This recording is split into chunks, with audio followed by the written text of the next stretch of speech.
Divine Truth. The name of this presentation is Spirit Influence of Guides and Guardians, and it is part of the Spirit Relationships series.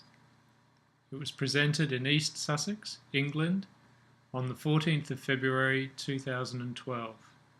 This is session 1.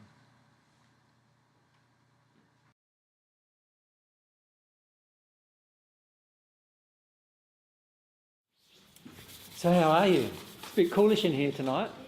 We only arrived just over half an hour ago, so the heaters have only been on for that amount of time.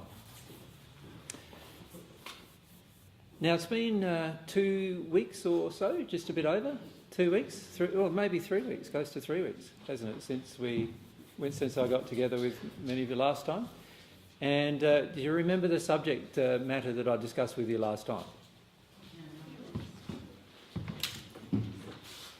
Remember, it was, we talked about the basics of spirituality being love, truth, and humility. Do you remember that? Yes? Now, most spirituality that's on the planet today does not really have a lot of focus on those three things. They have with most of the New Age spirituality, for example, it has a heavy influence on what I would call metaphysics, or the operation of the spirit body, the spiritual body, but not very much focus on love, truth and humility. In fact, most people on the planet, I feel, don't really understand love and the level of truth and the level of humility that you need if you wish to connect to God. And I feel that's one of the main problems, is that the level of these particular qualities that are needed inside of ourselves is quite high before we can really connect to God properly. And this is one reason why many people feel they're connecting to God, but unfortunately they are actually connecting with spirits in the spirit world who think they're God, rather than connecting with God herself. And this is a major problem, I feel. And in fact, in our last group that we had, as I mentioned to the group, around 45% of the people in the audience were completely overcloaked by spirits most of their lives, thinking that they had connections with God, or thinking they had that they had these metaphysical experiences that indicated their connection with God, but actually being connected with spirits. And most of the others in the audience, including many of you who were present, were at times heavily influenced by spirits. And so what I wanted to do today is speak about these qualities, but more in reference to the connection with spirits that goes on for most people, and what actually happens that we think is God, but a lot of the times is not anything to do with God. In fact, is quite often quite the opposite. In fact, often to do with spirits who actually can be quite manipulative and controlling with us at times, and also can often be in a dark condition, even though we think that we're receiving nice emotions from them.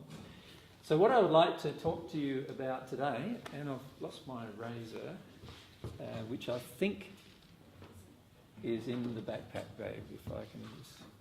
And what I wanted to talk with you today mostly about was spirit influence and what I would call spirit overcloaking.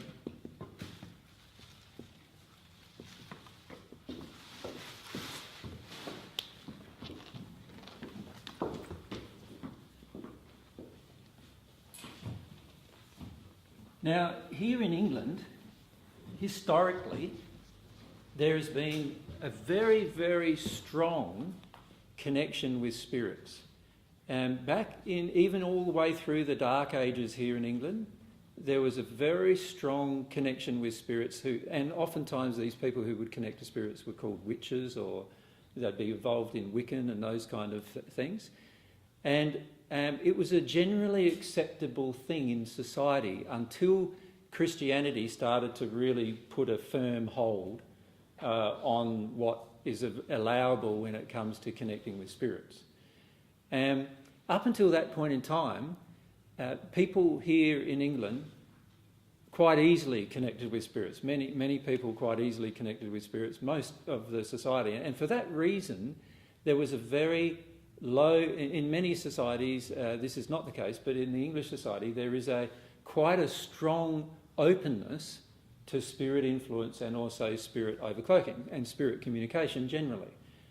Now, that openness has been retained even through modern society. So many people here in England are still quite open to getting a lot of spirit influence as a result of this openness emotionally.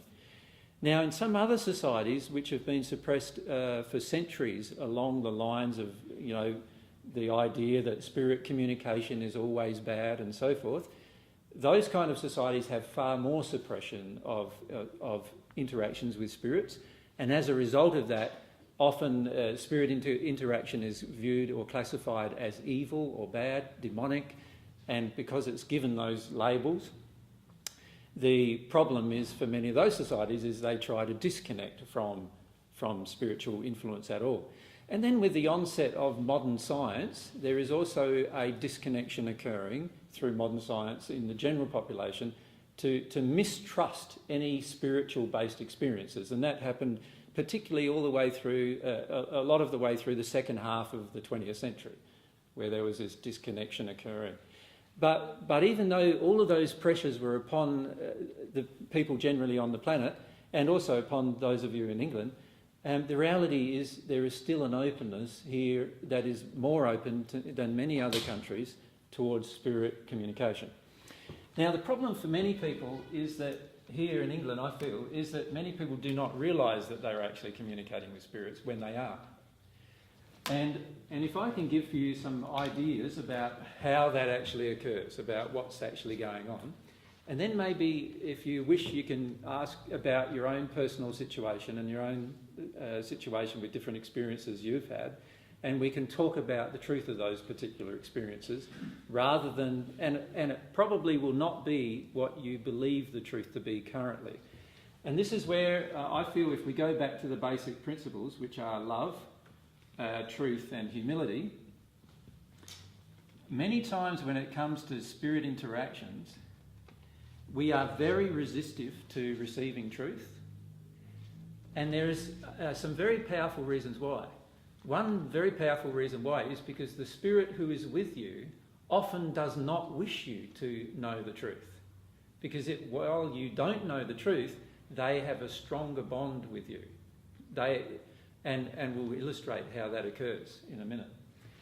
Also, often a lot of people are not willing to feel their own emotions. So if we view humility as the desire to feel and experience every single emotion without projecting it or dumping it on other people inside of ourselves, in other words, we desire to feel everything without having engagement in any kind of addictions in our lives, then if we do that, no spirit can come along and influence at any time.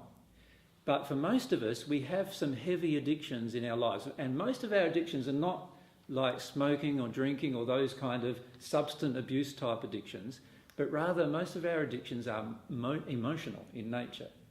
In other words, we have a heavy desire to feel certain things from other people, and only when we feel those things from other people do we feel happy. And if we don't feel those things from other people, we often feel angry, in particular angry, or sometimes hurt or sad. And so what I'd like to do is, with this discussion, if we can be open enough to hear some potential different information about what might be happening in our lives, but also open enough to see the cause of it as well, which is all about our lack of humility. It's all about our lack of desire to feel our own emotions. So let's discuss what happens with regard to humility when it comes to spirit influence. Let's say this is us. That's you. Now, when you have a feeling inside of you of hurt or sadness, let's call it grief, that you do not wish to feel because you are afraid of feeling it. So on top of the grief is some fear. What happens is you then create a whole series of actions which are all called, which I would call addictions. In other words, let's say I do not want to feel the grief that my mother did not love me.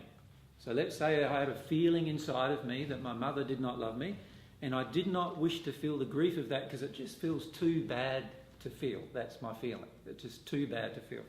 So I'm afraid to feel it because it feels too bad to feel it, or I may be afraid to feel it because when I was a child, I started to feel it and I got belted for feeling it. In other words, I got belted for crying all the time when I was around my mother, and so now I've got some fear of violence associated with the grief. So that causes me then to not wish to feel the grief.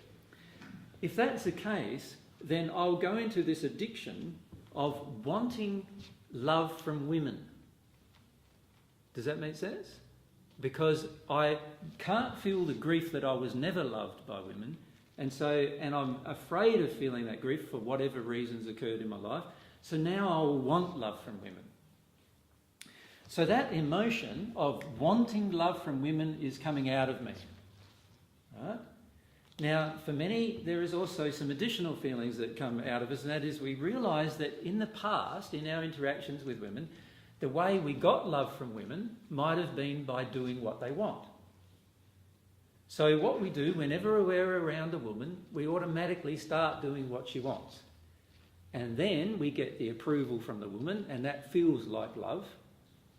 It's not really love, though, is it? Because if we're loved truly, then we don't have to do what somebody wants and we'll still be loved.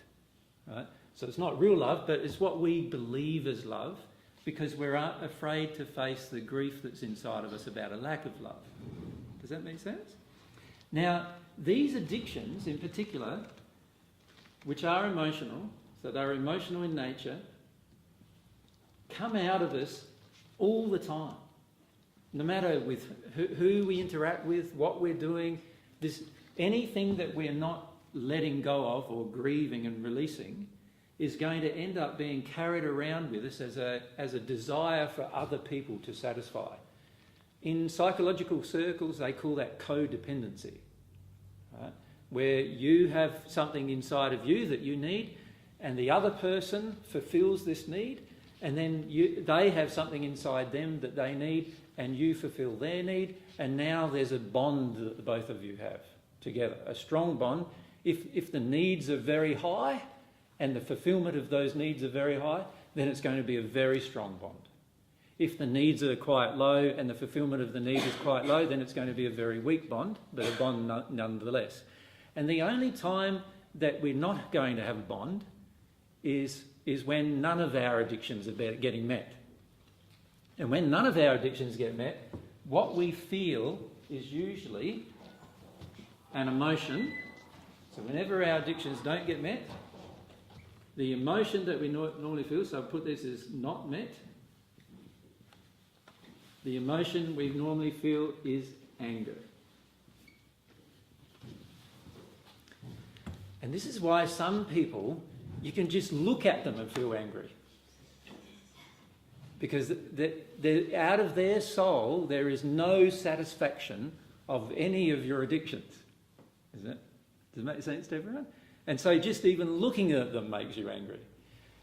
Now, or when you look at the person, they may remind you of things in your childhood that you are shut down to the grief about. And so just looking at them causes the reminder to occur that you don't want to feel. And now the addiction is I either don't want to see that person because they remind me of these things I don't want to feel, or they,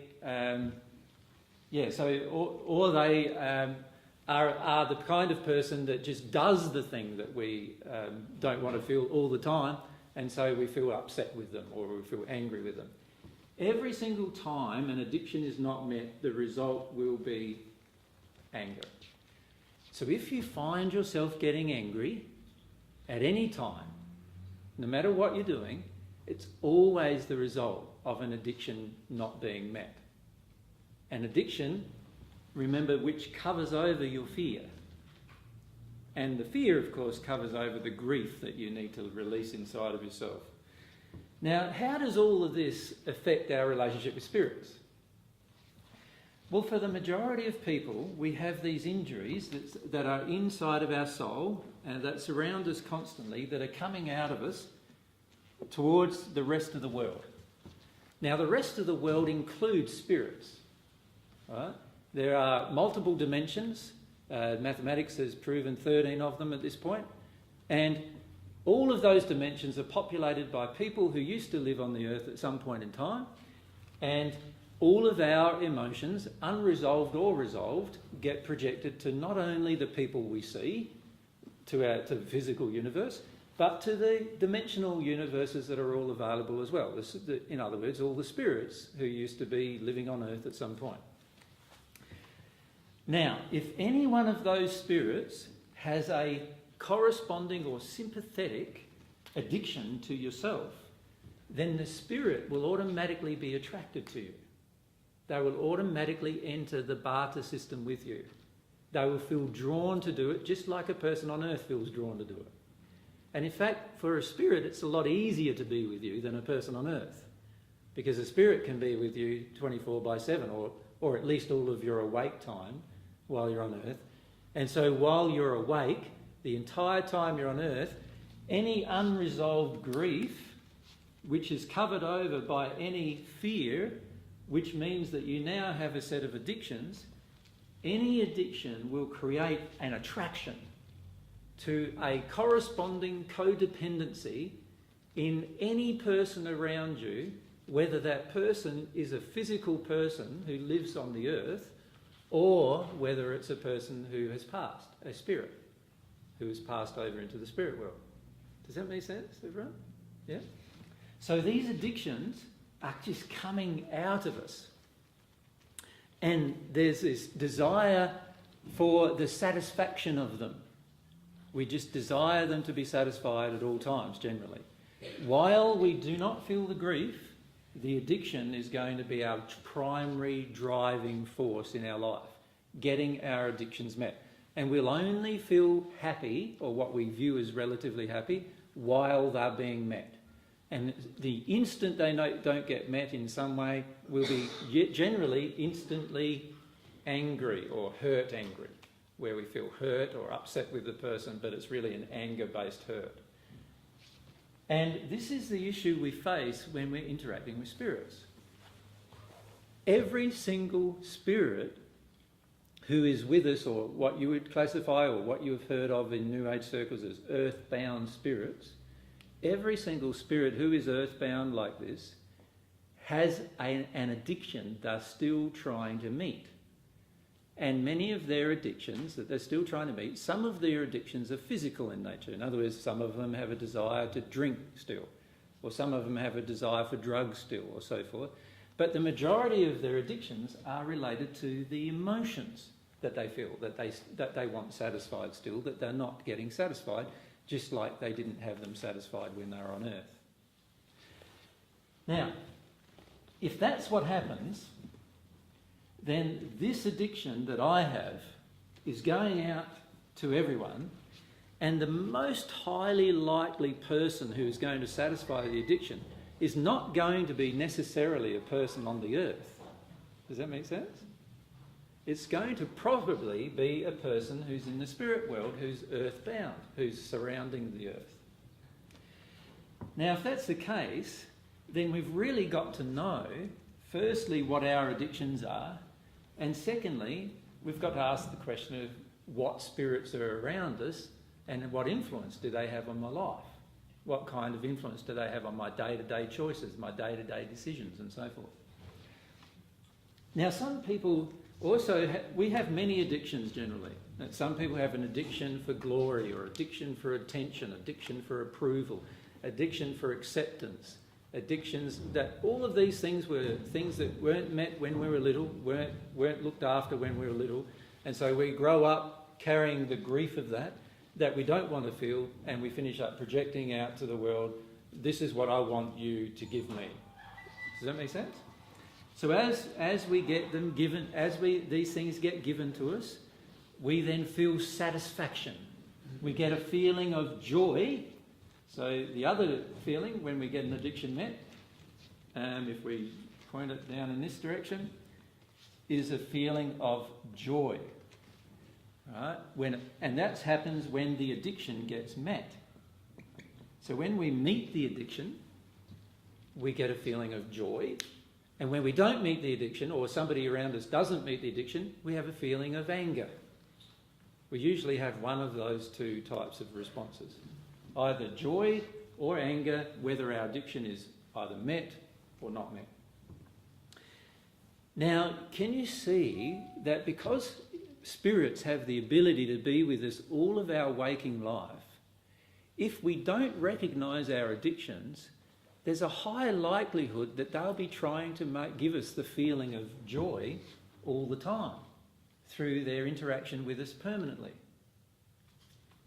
And until either they release the addiction, the codependency, or we release the codependency of the desire, the sympathetic desire that we have to satisfy each other's addictions, until one of us does that, that spirit could spend all of its life, all of our life with us, influencing us in every single decision we make. Now, the reason why I'm saying this to you is that is what's happening for many people and for many of you personally as well. And you'll be surprised, in fact, how much these things are happening. In fact, one of the biggest problems that I see on the earth at present is this. Most people on earth have no idea how much they're being influenced by spirits. No idea at all. They are almost completely oblivious to it. And in fact, for many, they know they're being influenced and they like it because the addiction is getting met. And so for many people that I've met in our travels, we've talked to them about, oh, did you realise you've got this spirit or that spirit with you? Yeah, I know, they say. And I say to them, well, don't you see that as a problem? No, not at all. It's really good they're with me. You know, they give me this, and when I'm in this situation, they help me out there. And when I feel afraid, they help me not feel afraid. Or when I feel like I need some help with different things, they tell me what to do. There's some people that I've met that actually every single morning, they wake up in the morning and they say to their spirit friends, whatever you want me to do today, I'll do. But they call it God. They say to God, whatever you want me to do today, I'll do. Right? But it's really spirits who then give them messages of what they want them to do today. Right?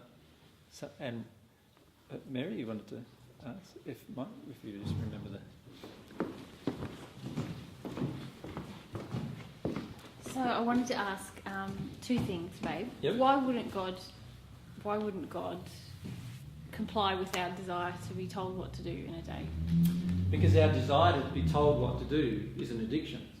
God gave us the free will that we can actually do whatever we wish. And then if we want to be told what to do, then basically what we're doing is we're in an addiction. There's a reason why we want to be told what to do.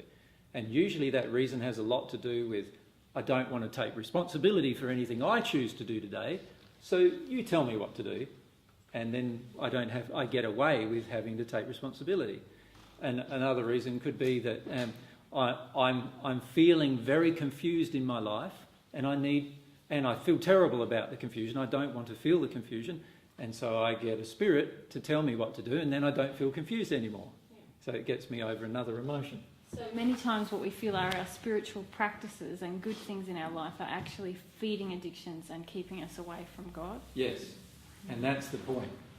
The problem with this spirit influence and spirit overcloaking is that it actually is taking away our free will, because now spirits are actually guiding a lot of our life rather than ourselves guiding our life. Therefore, it's not loving to ourselves, it's not loving in terms of what we do with our life.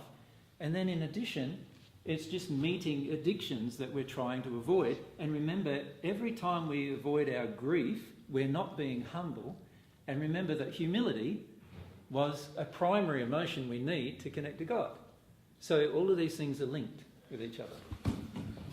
I don't know exactly how you, what is spirit. I mean, I need to understand you more, but I would ask you, do you consider it possible to be good spirits? I mean, spirits who chose to be spirits and who are helping us towards God. All right, well, let's define the spirits who will be who will be influencing us. So we'll come back to this, but let's define the kind of spirits that will be influencing us. A few weeks ago, I gave a talk in a few days ago. Sorry, yeah, we were just in Athens in Greece, and we gave a talk to a group of people there, and we talked about two types of spirits who are good spirits who can assist you with your life. One of them, you would have heard the term, is a guardian.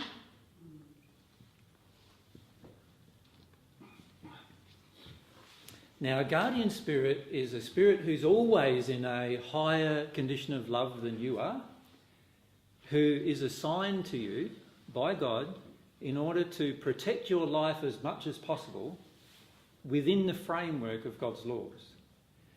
And that spirit is generally assigned to you at the time of your conception. Now, because this spirit is in a spirit of love, in a good condition of love, he does not overcome your free will, but he does drop thoughts, and it might be a she, by the way, so it's a man or a woman. By the way, all spirits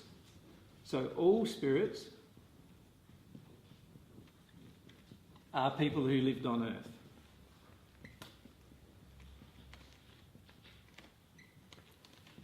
Who have lived on earth. This is something also that I find on earth that a lot of people don't understand, that there's sort of an assumption that if they're speaking with a spirit, that spirit is automatically, just because it's now passed, it's automatically gained the information of the universe, the knowledge of the universe. And the only information it's actually gained since it's passed is often that it's passed. Aside from that, it's the same person, exactly the same person that they were when they were on Earth, with a few other abilities, and that is they can go where they desire to go in the dimension that they're allowed to through their soul condition. But all spirits are people who have lived on Earth. So all the spirits I'm speaking about are all people who lived here before. Now, some of them lived here for a very short time. So in other words, they were miscarriages or abortions on Earth, and so they didn't even have a life as a baby or a child. They died pre-birth, but they are still spirits and people who were conceived on Earth still. And all spirits are people who have lived on Earth. Now, that is a basic truth that I feel many people in the New Age movement forget. And when they forget that, they can make all sorts of assumptions about the spirits that they're speaking with that are often very false. And the reason why the spirits go along with the assumptions is because the spirits like the assumptions themselves. The spirits enjoy the lie just as much as the person on Earth does. So that's one basic thing to remember. Now, some of these spirits who have lived on Earth have developed in love, truth and humility. Remember that love, truth and humility are the core qualities which will enable your long-term spiritual development, even after you pass. Now, some of the spirits are developed in love, truth and humility. One of them is your guardian. Your guardian being the person who's been assigned to you to protect you throughout the course of your life. It usually is the same spirit who's assigned to you for your entire life. Sometimes it changes, but it's rare. It's usually the same spirit. Oftentimes it's a person who has had a history with you genetically sometimes. So it can be like a great-grandmother or a great-grandfather or a grandfather, someone who has a personal interest in you, but who has developed in love, truth and humility more than you currently are, because they are able then to guide you within the framework of God's laws. The next spirit that has a part in your life, so remember this is from conception. The next spirit that has a part in your life is your guide. And you can have multiple spirits who guide you. Now, your guides are very dependent on two factors. Their personality generally is very much similar to your own, or they enjoy your personality quite significantly. Secondly, they are assigned by God to guide you spiritually with regard to your growth in love, truth and humility. That's their primary purpose. They are always more highly developed than yourself in love, truth and humility. But the third factor is they actually also have common interests or desires that you have. And this is why your guides may change throughout your life. Your guide will change when your desires and interests change. So, for example, let's say you were so interested in religion and you decided that the area of religion that you were very interested in was Christianity. Then your guide that would be assigned to you would have an interest in the same type of religion, right? And potentially a history in it as well on earth. And because he's developed more, or she has developed more in love, truth and humility, she can assist you, or he can assist you to develop in the different form of interest that you currently have. So that's your guide. So is there any questions about those two spirits? Both of them are more highly developed in love than you are. And in fact, many people, when they say they feel God, they're not actually feeling God. They're actually feeling they're a guardian of their guide. Right? Surely there could be instances in your incarnation that propel you in love, truth and humility to such an extent that you exceed your guardian, which is assigned to you at birth, and all your guides.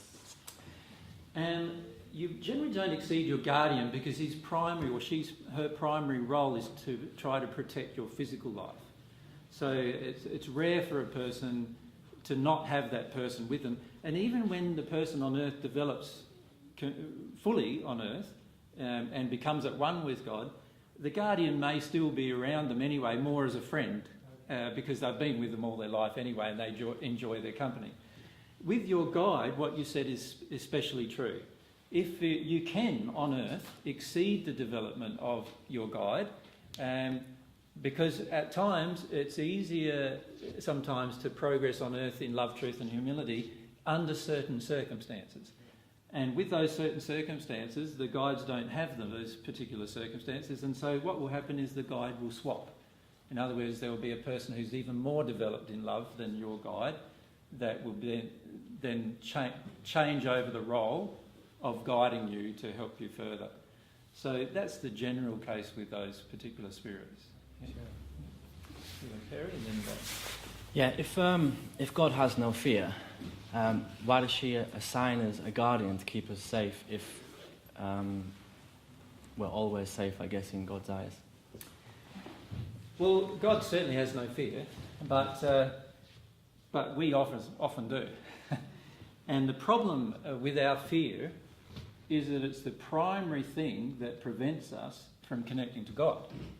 Now, because we're now no longer connecting to God because of our fear, because we have all of these false beliefs and false expectations that appear real to us that are not really real from God's perspective, God has put into place these people who have lived on earth, who have been through very, very similar experiences to ourselves, to help us get over our fears. And remember, our fears, it's the suppression of our fears that creates our addictions. So they're actually there to also assist us to get over our addictions, right? And in fact, it's a lot of times what we're afraid of is really about our true feelings, which is our grief, and they will help us get into our grief. They'll help us to actually release our grief so that we're no longer afraid of anything anymore. And so these guys' role is to basically help us come to God, because we, on the planet in particular, we are so far removed from God that we do need assistance from people who have progressed beyond our progression. Does that make sense, Barry? Yeah, I think. Are the guardians specifically assigned, or is it the desire of the spirit to want to become a guardian? It's a combination of both factors. Obviously, God wouldn't assign somebody who doesn't want to do the job. Yeah. Does that make sense? So the first thing to realise with regard to God is that God's not going to assign you a guardian who basically says, I hate Perry, I don't want to help him at all. You know, like that's definitely not going to be the case. It has to be a person who is really passionately interested in your life. It has to be somebody who's really keen to be your guardian. And the same applies to your guides. You know, God's not going to assign somebody who goes, yeah, Perry's really interested in gardening, right? And these guys might help you to bring gardening into this love, truth and humble place. But I don't like Perry very much, but I'll help him because it's about gardening. It's not like that either. The guide has to be passionately interested in the person. And in fact, the way God assigns the guides is that they are always the ones who are most passionately interested in the person that is present in the spirit world. Yeah? We go back to over there and then down. Just asking, earlier you turned around and said we wake up in the morning, some of us, and we go, hey guys, can you give us a hand? If we've got a guardian and or a guide, do we specifically ask them? And if we don't know who they are, how can you communicate? And how do we know the difference? They're all good questions, which I hope to answer through this discussion. All right. If we can. Okay. So, yes, so very good questions about how do we know the difference, who are we actually connecting with, and this is what I want to discuss with you mostly, because we need to know who we're connecting with. We need to know the difference between God, our guide, our guardian, and other spirits. And to be frank with you, mostly it's other spirits that are influencing us and through our addictions. And we need to know the difference between those particular spirits and these two roles that different spirits have. So you could say these two roles, those two roles, are benevolent spirits interested specifically in assisting you, firstly with regard to your direct personal welfare and safety, and secondly with regard to helping you learn the truth about your life and to learn more about love, truth and humility. Does that make sense? You could say that that's their role. Mary, you had a question you wanted to ask? It was just following on from Perry's point about guardians, Yeah. and that if God feels we're completely safe all of the time, why do we need a guardian? Mm-hmm. And my question was about, the loving provision of guardianship and the value of our life here on earth. Yes. Yes. Yep. Yeah. Well, firstly, God's laws are all loving. And God did create an entirely loving universe in which we can live. However, God also gave us the gift of free will as mankind and a person on earth. We're given the gift of free will. The gift of free will means that people can try to, and they do, attempt to break God's laws. Does that make sense? Free will means you're allowed to attempt to break God's laws. If you have free will, you can do anything you wish, even if it's unloving. You're allowed to do that. Now, the problem with that is that many people on earth, in particular, in the spirit world it's a bit different in different locations, but on earth, many people then use their free will in direct disharmony with love. Would you agree with that? So on earth we get this effect that now the earth becomes a more dangerous location, right? Not because of God's choice, but rather because of man's own creation. A person who is exercising their free will out of harmony with love automatically makes your life more difficult. And it depends on how badly they want to exercise their will out of harmony with love. If they want to murder you, then they're going to make your life quite difficult. But if they're going to torture you, that's going to probably be worse. If they're going to hold you in prison for 25 years, then that's going to be pretty bad. And there's all sorts of things that people out of harmony with God's laws can choose to do. And that turns the earth into a more dangerous location than what God originally intended that it would be. For that reason, God automatically created, knowing that that would occur, God created this ability for us to receive assistance from these two groups of spirits so that we could deal with and remain harmonious with humility, love and truth while we're living life on the earth. Does that make sense? It seems God has to be a bit of a joker then, doesn't it? Knowing that those laws will be broken and knowing that the punishment for the people breaking the laws is greater for the person they inflict the murder, the torture or the captivity on. I don't agree with that statement, but continue. Okay. Yeah. Well, isn't it that, well, so his point is that you have to come to loving him of your own choice, but he sets parameters that you have no choice but to love him. And so... I don't agree with that statement either. Okay, this is good. So let's look at firstly. God did not create a law that says you have to love God.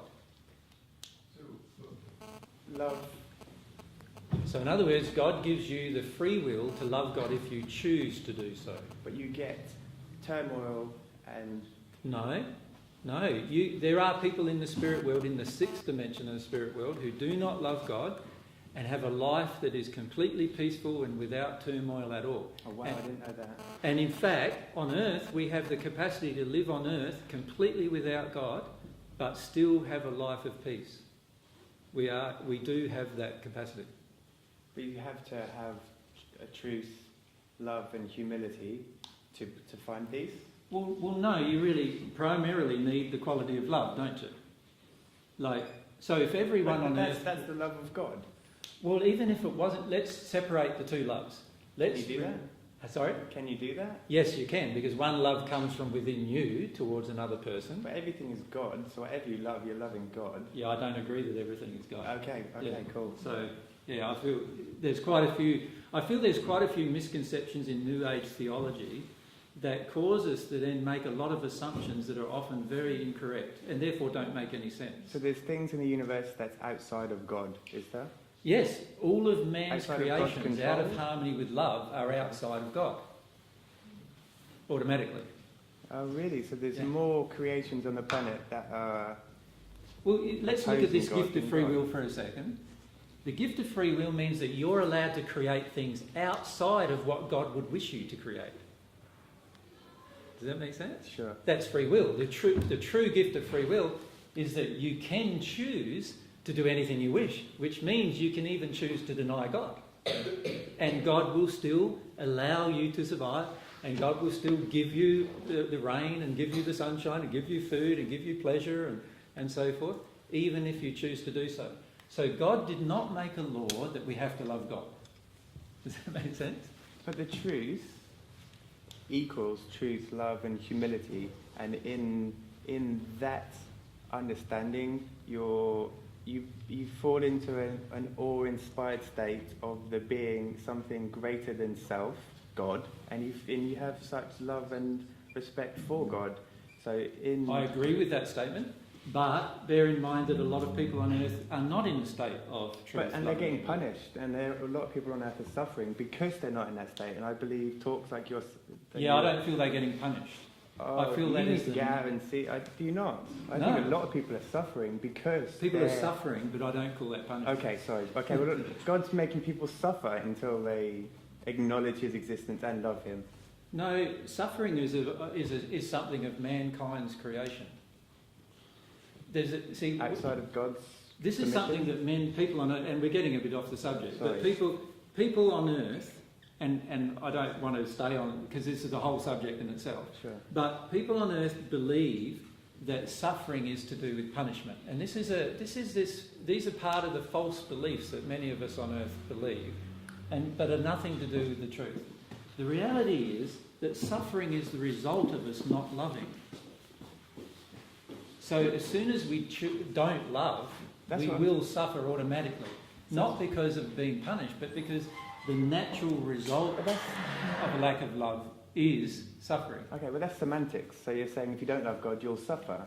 So God has keyed it up, so when you start... No, you didn't hear what I said earlier. I said quite clearly that if you don't love God, there are people in the spirit world who don't love God and who are not suffering. It's if you don't love that you will suffer, not that you don't love God. Do you see the difference? Yeah, it might be my understanding, but I don't see how God just being like a framework word to understand something, but God is creation, and so to love parts of creation is to love yourself. But see, I can't agree with that either. I feel God is not creation. Okay.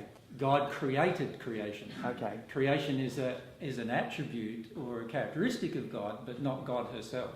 Okay. God is an entity who created creation. So I would agree that if we love creation, we'll be closer to God. Okay. But I do not feel that if we love creation, we love God. Because God is an entity. God is a separate entity. Isn't God love then? God is love, but love is a characteristic of God or an attribute of God. Love is not God. Right? See, this is what I feel happens with a lot of New Age and other theology, is that you get involved so much. We get involved so much in, we say things like, God is love. Right? And then in saying that, we're then assuming that love is the God, like is the entity God. And I'm saying no, love is a characteristic of God's nature. It is a part of God's attributes. But God has other attributes, not just love. God also has wisdom, which is a different attribute than love. God also has power, which is another different attribute, right, than love.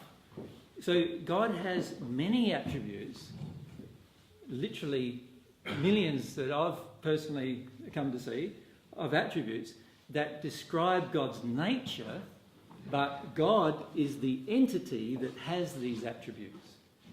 So in other words, these characteristics or attributes can show us God's character or nature, but they are not God themselves. God is an entity with these characteristics and attributes.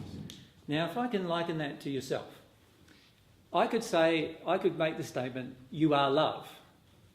All right? Now, if you're a loving person, that would be a true statement, that you are love. But that doesn't mean that love is the only thing you are. Does that make sense? And this is the same with God. Love isn't the only thing God is. God has other attributes and characteristics and qualities. God is the entity, right, that has qualities of love, wisdom, power, and so forth and so forth. And there are literally millions of different characteristics that are part of God's nature which describe the entity of God. Okay? And it's the same with you. You are an entity which has different qualities, attributes and characteristics. Does that make sense? Yeah? I don't know if I want to keep asking you questions because I don't... Go on. Well, it's just... Okay, so my understanding was that you said you and the Father are one. Yes? Were you saying that you're one with the Father, but we're not? To me, I understood you representing the fact that we are all part of the Father, or we all have him in us. No, and this is a mistranslation of what I said in the Bible. Okay. Remember, the Bible has been changed and modified over 2,000 years of time. So I was talking about the condition that we can exist in with God, which is the condition of at one mint. And that condition is, once I receive God's love to the point that I actually have all of the same ideas about love that God has, I am now at one with God in terms of everything that I do. I am now in harmony with God, at one with God. That doesn't mean that I'm God. It means that I am at one with God in everything that God desires. God desires love, I desire love. God knows how to use the attributes of love. When I'm at one with God, I know how to use it without hurting, harming any single person or being. And this condition of at-one-ment with God is the condition I was describing. So when I said, I am one with you, just as I want my disciples to be with me, I was talking about how I wanted the disciples that I had in the first century, I wanted them to experience this same condition that I was in of at-one-ment with God. And the way I became at one with God was by developing in those primary three qualities of love, truth and humility. That was the primary way that I developed and became at one with God. So I saw God as a separate entity to myself, and I still do see God as a separate entity to myself. But once you progress in love, truth and humility to the point you become at one with God, you now have the same viewpoints on all matters regarding truth and love that you've discovered up to that point as God has. It doesn't mean that there's not more to discover, because there is, but you at least now are at one with God in the way in which you display love. Does that make sense? Yeah, that's lovely. Thank you. And the beauty of being at this condition is that you now, at this point, no longer need your guardian or your guide. If I can get back to that subject, you no longer need your guardian and your guide, because if your guardian and your guides are in that same condition, then you're basically mates. They are basically of the same development or similar development to yourself, and therefore they can't really guide you anymore because you're already in the same condition they are. And this is where, and it doesn't mean that all guardians and guides are at one with God, because some of them are lower in condition to that, but they are all higher of condition, higher than ourselves in love, truth and humility. Does everyone understand the at-one-ment condition with God? And also, what I'm teaching is that God is an entity, and God has attributes and characteristics. And in fact, all of the universe itself, is an attribute or characteristic of God. It's something that God created, that it's part of God's nature, but it's not the entity God. The entity of God is greater than that. Just for clarification, are you saying that you are Jesus, or are you saying that you are the Christ being? I am the Jesus who lived in the first century and who has lived for 2,000 years since then. Right? And I am that person, not what you call the Christ entity. What I referred to as Christ or Christed was becoming into this condition of at-one-ment with God. Now, every single being, every single person on earth and who lives in the spirit world, no matter where they are, even if they're in the dark areas of the spirit world, all have the future potential of becoming at one with God, and so therefore the future potential of being Christed, of becoming like Christ. The only difference is I was the first one to come to that condition. That's the only difference. Just like somebody is the first person to discover flight, or the first person to discover any other thing that happens on our planet, well, I was the first person to discover this particular condition. But I'm not the only person that can be in that condition or that will ever be in that condition, because literally every single one of us present here has the ability to be in that condition. So it's not something that's exclusive. It's sort of like, and this is why I called it, my brothers and sisters all had, which all of you are, all have the same ability to be in the same condition that I was living in the first century on earth. Exactly the same. And in fact, even in a better condition, because I only reached the 10th dimension in the first century when I was on earth, and you have the ability to reach higher condition than that while you're on earth, if you wish to. So you could even be in better condition than I was in the first century on earth. Does that make sense? But in terms of the answer as to who I am that person. I have a memory of that life, the 2,000 years of this life, and most people find it difficult to believe that, but I have lived 2,000 years and I have a memory of this 2,000 years of time. It's one life for me, not multiple lives or multiple reincarnations or anything like that. It's one life that I remember and can relate to you different experiences of, but that's a whole different subject if you want to go down that subject. I would like to stay on this subject if we can today, because I sort of see it as a problem for many here. Judith? When you speak about intention and spirit influence and praying to God, I have this assumption that if I pray to God, He will know what my intention is, even if I'm spirit influenced or even if my addictions are holding my desires in a certain place. It's a true statement, Judith, but only true if you understand what a prayer is. A prayer is a sincere, pure longing. Maybe put that on the next line, shall I? Longing directed at God. A sincere, pure longing. Now, if I have addictions, I am no longer, in those particular areas of my addictions, I no longer have a sincere, pure longing. And this is the problem with my addictions. My addictions cause my longing to become insincere and impure. And the prayer then becomes my insincere and impure longings. So, for example, in my previous examples that I gave about sadness with regard to mum, if I had a pure longing to feel my grief, which is the causal emotional reason why I have my addictions about wanting women's love and approval, then I have the ability then to long for that grief to come, and God will assist me in that process. But if I have a longing which is, please send me some more people to love me who are like who are unlike my mother who didn't love me, and now my longing is impure and insincere, directed towards God, and God does not answer prayers that are impure or insincere. So this is a basic principle that we need to understand about God, is that God always operates in truth with us. God will not answer things where we're being untruthful with ourselves. One of the big problems on the planet is that we are so untruthful with ourselves. Does that make sense? Yeah? Judith, you wanted to say something about this?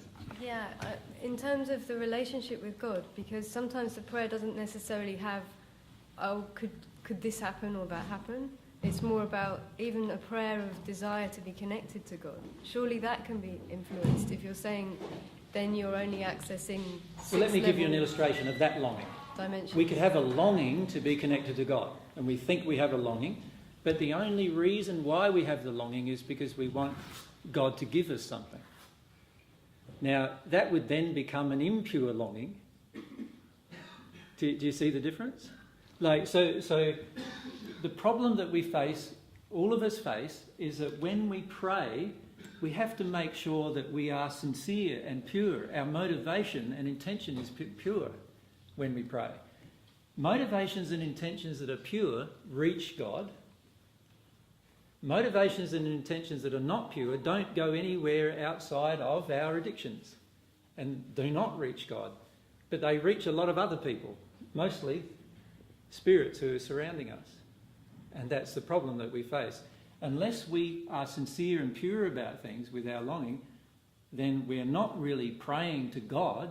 We are now wanting people around us or spirits around us to support our addictions. Does that make sense? And it's very important to see and make that distinction. The closer you get to God, the more sincere you become. That is definitely a truth. And when you become at one with God, you are always sincere from that moment on. Right? But until that moment on, we have to remove from within ourselves, because we have the free will to keep within ourselves the things we want. We have to remove from within ourselves, if we want to be close to God, the impurity and insincerity that we have about a lot of different issues. Right? Now, you can see impurity and insincerity a lot on the earth, where people have a smile on their face, while at the same time have a lot of very terrible feelings coming towards the same person. Many of you might have even experienced that in your childhood, where you saw your mother or father with a smile on his face while he was talking to somebody, and then he walks out the door or walks away from the person and says, "What a little shit that person was," or something, swears about the person. So just because a person has a smile, we can see that it doesn't mean they're sincere. Right? With God, everything must be sincere. Every single thing, every single time we connect with God, it will only be a connection when it's sincere. Does that make sense? Yeah? And this is, I feel, a big problem on the planet because we're so used to being insincere. We are taught to be insincere from very young ages. How many of you got in trouble for saying something to the next door neighbour's parents that you heard mum and dad say, and then you got in trouble when you got home because of that thing that you said? Many of you, from a very young age, have been taught to be insincere with regard, and this happens to all of us generally, and that insincerity, we then think we can be with God. We cannot. You cannot be insincere with God. You need to be sincere with God. If you're insincere with God, nothing is going to change. If you're sincere with God, everything can change. That's the difference. And we need to generate sincerity and pure motivation within ourselves.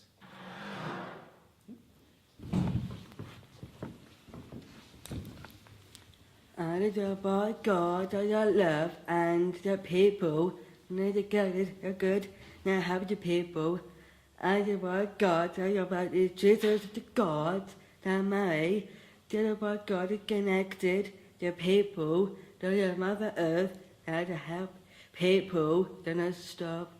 And the thinkers are something, people, and to help together.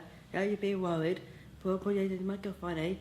This is Earth, crystal, drawing you out to about God, I love, and the people that help you, help people, and you something think this inside the about God, I love, about Jesus, and I didn't understand everything you said. Yeah. Maybe Mum can explain some.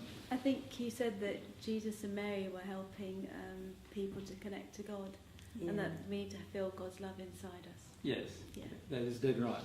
Yeah. And one of the main ways that we taught how to connect to God is through sincere, prayer, understanding what prayer was. And that's a very important part of connecting with God. So Judith, did I answer your question or your statement? Fine? Yeah. Perry? Yeah. And then In relation to prayer, yeah. I've been focused on it quite a bit this last month or so, more intensely. And I often wonder if I am being sincere or if I'm in addiction. Because if addiction's so strong and spirits can influence me, how do I know if I'm praying out of addiction or being sincere is what I find. Well, a good way to test whether your prayer is an addiction is when your prayer does not get answered,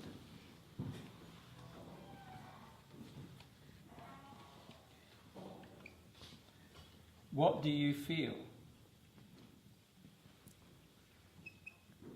If you feel angry or upset with God, then your original prayer was an addiction. Does everyone get that? Remember before I was saying how addictions, when we're in our addictions, when we don't get them met, we get angry. And this applies also with God. Many of us try to enter an addictive relationship with God. In other words, we try to get God to tell us what to do. And then when we don't hear anything from God, we get annoyed with God. And of course we won't hear anything with God because God is not going to tell you what to do, by the way. Because God gave you free will. It wouldn't make any sense for God to give you free will and then tell you what to do. Right? So God will not tell you what to do. So when you have a prayer for God to tell you what to do, it's an addiction. And when it doesn't happen the way you want it and you get angry, that tells you that was part of that addiction. The anger is a good sign of our addictions. So when the things we pray for do not come, how do we respond? Now, for the majority of us, when we start praying, we respond with anger. We get upset with God. What's happening? God's not listening to me. What's wrong with God? As if something's wrong with God. Nothing's wrong with God. Something's wrong with us. And the basic problem is that we're not in prayer with God because we're not in a sincere longing for God, but instead we are in some kind of addictive relationship, or trying to have one with God. Yeah? I was just wondering, when we're praying to receive God's love, Yep. can that be not pure? Because you were saying if we're asking for something. Yes. Well, when we're praying to receive God's love, remember, prayer has to be sincere and pure. So we need to look at our motivations, our motives for why we're wanting God's love. Now, one of the reasons why we often pray for God's love is because we want some other thing from God, right? When we're praying for God's love. So in other words, our motivations are not always as pure as we'd like to believe they are, right? Now, God can only respond to pure motivations. So I can be longing to receive God's love while at the same time having a feeling that I want God to help me avoid something in my life, right? Now, in that case, my motivation is insincere, and therefore the prayer cannot be answered by God. Right? And so it's very important to understand this and to question your own motivations or your own motives. Very important to do that. Yep. Yeah, I'm wondering if you have finished that list with guardian and guides. No, I haven't yet. No. But we'll get to them. Okay. Yeah, it's important to understand this because Yeah. prayer is an essential part of understanding what's going on with our spirit friends as well. So it's very important to understand how we can determine the difference between some of these. And there will be a link up of that information. Mary? And then we'll cross to I was just going to say, so from what you're saying, that if our prayers are not answered, we can safely assume that there's impurity in our desire. Yes. The complication But obviously if our prayers becomes... for our addictions to be answered are being answered, yes, then we can safely assume it's something to do with spirits. Yes, and I see where you're headed. You see? So if I have a prayer that a certain addiction get met, and it does get met, then it's certainly not getting met from God. So it's getting met from a different source, another source of some kind. Yep. Two things.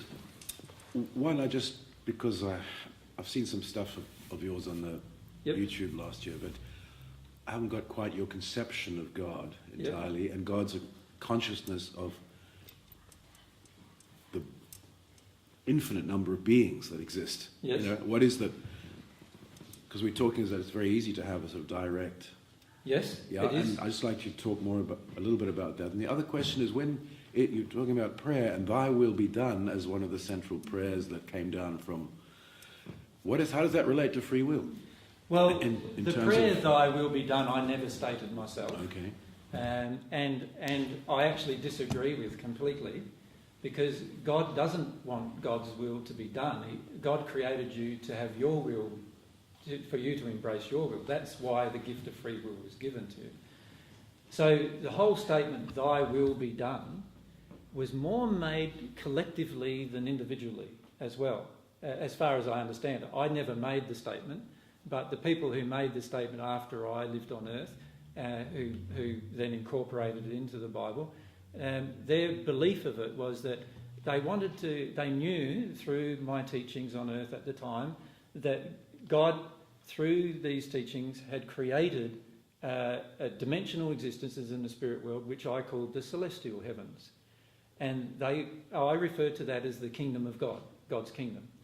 And my purpose in the first century was to firstly help people reach the condition, particularly in the spirit world, of getting into that kingdom, if you like, that place or those dimensions in which God's love is the primary motivating factor of everything. Now, after I passed, there was this concept that people had that somehow they had to incorporate this whole concept that we had to accept God's will rather than embracing our own will. And as a result of that, they firstly incorporated into saying, right, we want to see this kingdom in the heavens on earth. And so that's why they said, thy will be done, thy kingdom come on earth as it is in heaven. Does that make sense? And so their desire, they were talking more about a bigger picture issue, not an individual will. And they were exercising their prayer for their own will, for God's kingdom to come onto earth, but not forcing everybody else to do the same thing. That was their original intention, as I understand it. However, since then, it's sort of been modified a bit, where people started to give up their free will, and so they started coming up with this concept that God has a will for me, and that I need to get God to tell me what that will is. And that concept in itself is flawed if you consider the process of free will, the gift of free will that God has given. So I feel what's happened over time is that because people want to abdicate their own will, they want to abdicate responsibility for their own lives generally, they want to abdicate responsibility for their own creations, what they create in their life, and in particular they wish to abdicate responsibility for their creation of suffering. What they have done is they've now sort of modified that words, or start now to believe those words to mean I have to personally abdicate my will and accept God's will for me. And this is a very dangerous concept that began from spirits in the spirit world who wanted people to abdicate their will so the spirits could overtake their will and the person on earth do what the spirits wanted them to do. And so there was a high motivation from spirits in the spirit world to actually help people or have people abdicate their own will. And as a result of that, now many people on earth who have these beliefs believe that the best thing to do in your life is to abdicate your own will. And in fact, it's completely the opposite of the intention that God originally had, which is that we embrace our own will in love, humility and truth. That we actually bring our will into harmony with love, humility and truth. And when we do that, we will discover the true nature inside of our own personality that God created our potential to be. So ironically, we'll also discover what God desired for us to become, which is, I feel, very different to God telling us what we should be. Very different in terms of its concept. So one concept is about us going through this process in life of discovering ourselves and discovering our true nature, which is always, the fastest way to discover your true nature is always by bringing yourself into more harmony with love, truth and humility, because you discover more and more about yourself by doing that. That was God's intention, but what man does is they go through all sorts of different emotional changes due to different emotional errors that we have, based on what happens to us when we're young and so forth. And what we finish up doing is having a concept which is very different than what was intended originally.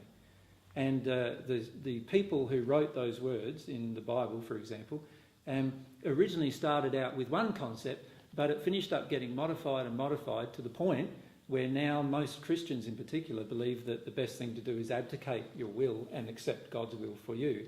And then they accept, many of them accept what they call the voice of God, telling them what to do. Now, God does not have a voice like that. And so, if you're hearing a voice telling you what to do, it is definitely not God. And in fact, if you listen to many of the things that happen on earth, like many of the people who murder, for example, will tell you that they actually had a voice telling them, that some of them have interpreted as God's voice, telling them that they should murder a person. And it's obviously not God's voice. It's obviously somebody else telling them what to do. I had my friend, the Apostle John, died in this life because he had a friend of his felt he was told by God to murder him. And it was just a spirit in a very dark location telling the man to murder John. Yeah. So unfortunately, a lot of these concepts get modified so much that we finish up abdicating our own will. And this is something these two people, the guides and the guardians, will never support you doing. They will never support you abdicating your own will. They won't help you do it. Right? Does that make sense to everyone? They will not help you abdicate your will. They will not help you give up responsibility for your life. They want you to take full responsibility for your life. Totally the opposite. Yeah? Could you just answer the first question about the nature of the nature nature of God's yes. relationship? Yeah. You understand the perspective that God is an entity. Yes. The question is that the entity? The entity that created all other entities, if you like. Yeah. And inclusive of creation, not only created all other entities, but created all other universes for which those entities would live in. Otherwise couldn't be God. Yeah, exactly. So that's God, the entity. Now, the entity God is so, in my personal experience, is so uniquely powerful that the best way I could liken her to is like a supercomputer on Earth, if I can give you an analogy. Now, a supercomputer on Earth has the ability to serve at the speed that every person can handle it, to serve hundreds of thousands of people at the same time. Right? This is what man has created. Man has created computers which have the ability to actually give information to people faster than the people can actually process that information. Does that make sense? Now, man, therefore, has created a device that has this ability to share information with large numbers of people without there being a limitation on the receiving end. In other words, the people on the receiving end have a difficulty even keeping up with the information they're receiving. Now, if you can replace that as an idea or concept that God has the ability to emotionally, through emotions, and primary emotion, of course, is love, to emotionally connect with every single entity that she has created. Every single entity. Then you start to get a conception of the power of God, I suppose you could say. But secondly, and perhaps I feel more importantly, God knows every single entity personally, and it knows their entire life. As I said in the first century, knows the number of hairs on your head and every single other thing about your life. God knows already. So, because of this connection God has with every single entity that God has created. What is always amazing to me, still, is that God wants to enter a personal interaction with every one of those entities. That to me is one of the most fascinating and thrilling things that you could possibly conceive. And I discovered that in the first century, but I am still overwhelmed every time I think about it. How much God can actually have this personal love for every single one of the entities that God herself has created. And that was the thing that I found so difficult to even teach in the first century. Because until you have some kind of concept of how grand God is, and then have some kind of concept of how personal God is at the same time, you can't sort of grasp the incredible beauty of that possibility or that relationship. And so what I feel is missing on the planet now is that because we have begun to assume that the entity, God, is her creations. In other words, we have begun to assume that the universe is God. In other words, we have begun to assume that God does not have personality and that God does not have attributes and characteristics that are personal. We have begun to assume that God's like a power supply, like a nuclear power facility, if you like. That's what we've begun to assume. And And this is what I feel is a terrible assumption about God, because it reduces God to an energy rather than a personality. And it also reduces my relationship with God now to a relationship with energy, which is very impersonal and very difficult for us as humans even to conceive, in terms of how can a person with, it's just an energy source, love me. Now, if we understand that God is an entity, which is the basis of what I've taught for 2,000 years, we begin to understand that God has this personal, even though God is immensely powerful, far more powerful than we can ever imagine. In fact, I've spent 2,000 years looking at God's laws, just the framework. I see the laws as a framework of what God has created, right? Because the laws create further potentials. Like some of the things that we've yet to create ourselves personally, universally, God has already created the potential for us to be able to create before we've even done it. And this is an amazing fact about God. But even though all of this beautiful framework exists, God still has a personal interest in me. God still has a desire to know me and me to know her. And God doesn't force that knowledge either direction on me, but God waits for me to engage the possibility of that relationship. And I just think that's an amazing fact about God. And that's, I feel, if you can only grasp that about God, about God's desire to know you and to give you love and for you to experience her love, then most people would automatically start to consider more about God, I feel. But when we start looking at God as an energy, it detunes us from this personal relationship. No, that's absolutely. I mean, that's why I'm here, because you're one of the few people I've heard speak about that relationship, which I feel very intuitively. I've had moments of mind-blowing clarity on, yes. Exactly. Yeah. And in fact, most people on the planet at times in their life do have moments of clarity that God is an entity and I'm able to have this personal relationship.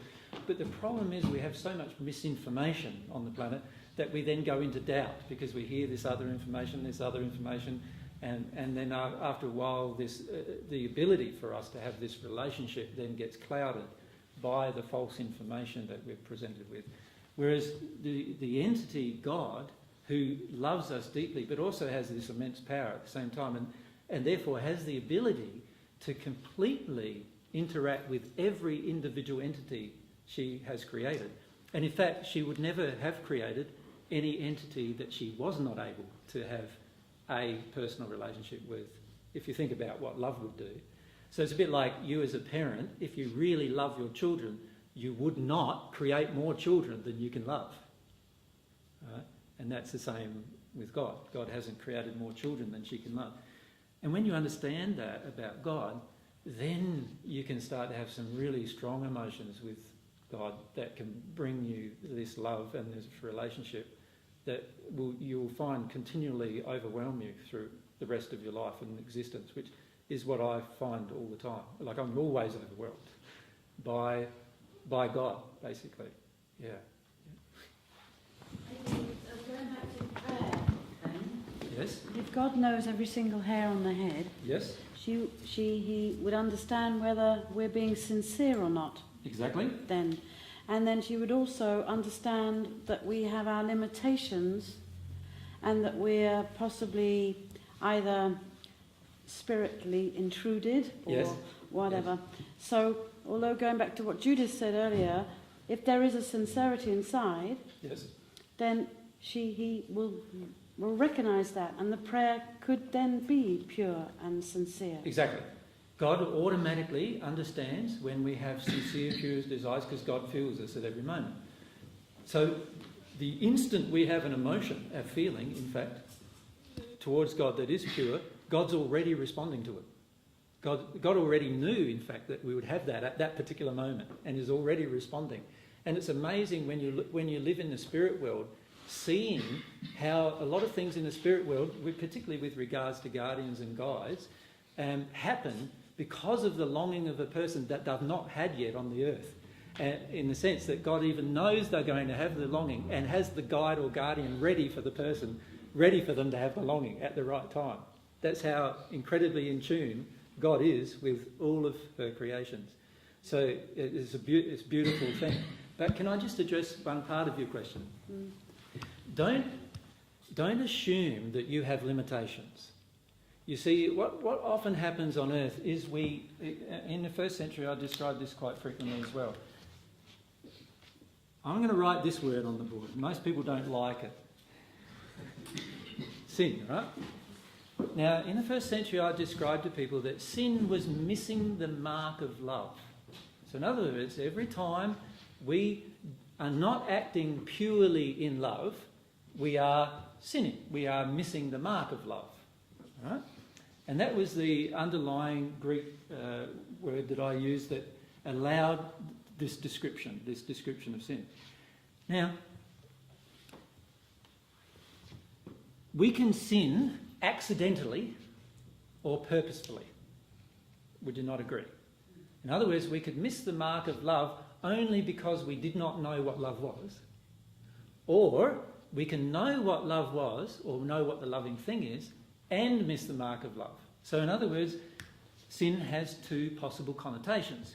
One is a purposeful desire to miss the mark of love, to be unloving, and the other one is an unintentional impulse that caused us to miss the mark of love. Now, God has created for you these guides and guardians to help you with the unintentional impulses that you have and with the purposeful impulses that you have to miss the mark of love. God's created both, this arrangement to help you with both.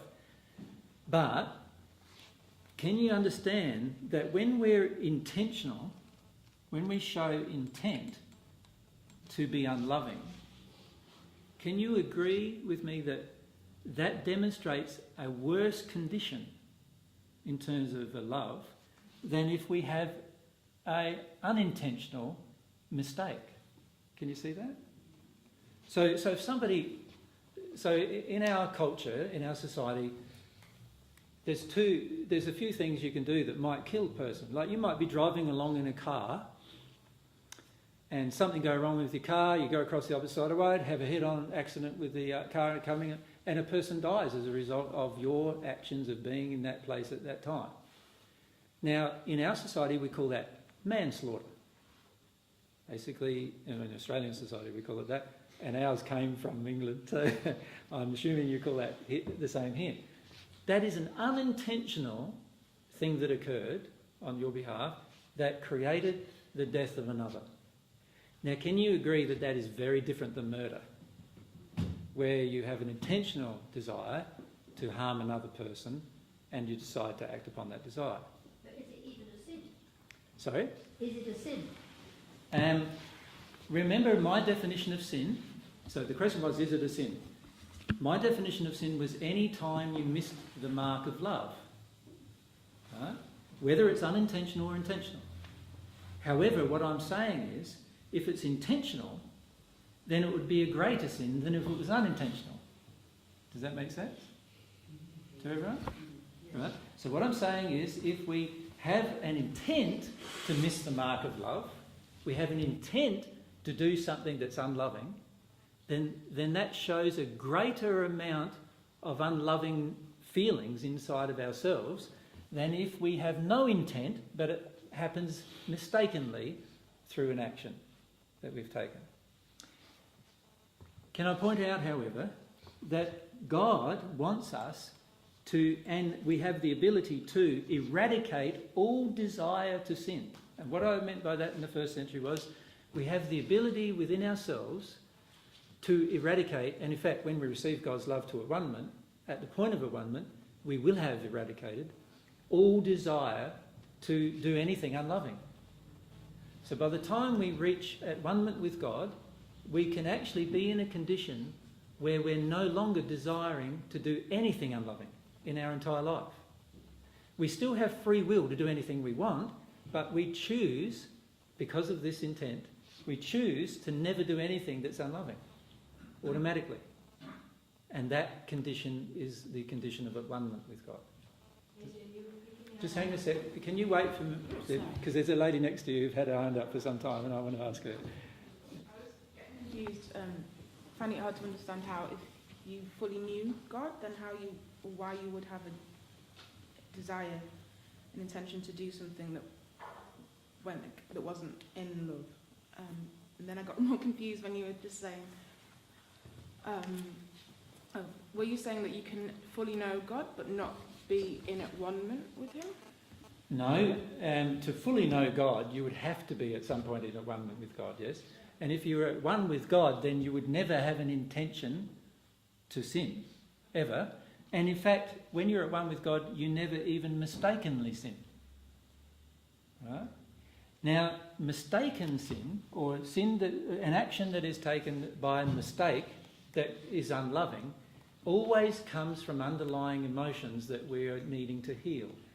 Right? But the difference between these two sets of emotions are, these are very much more severe. If I have a desire to hurt you, that is very, very different than me accidentally hurting you. Does that make sense?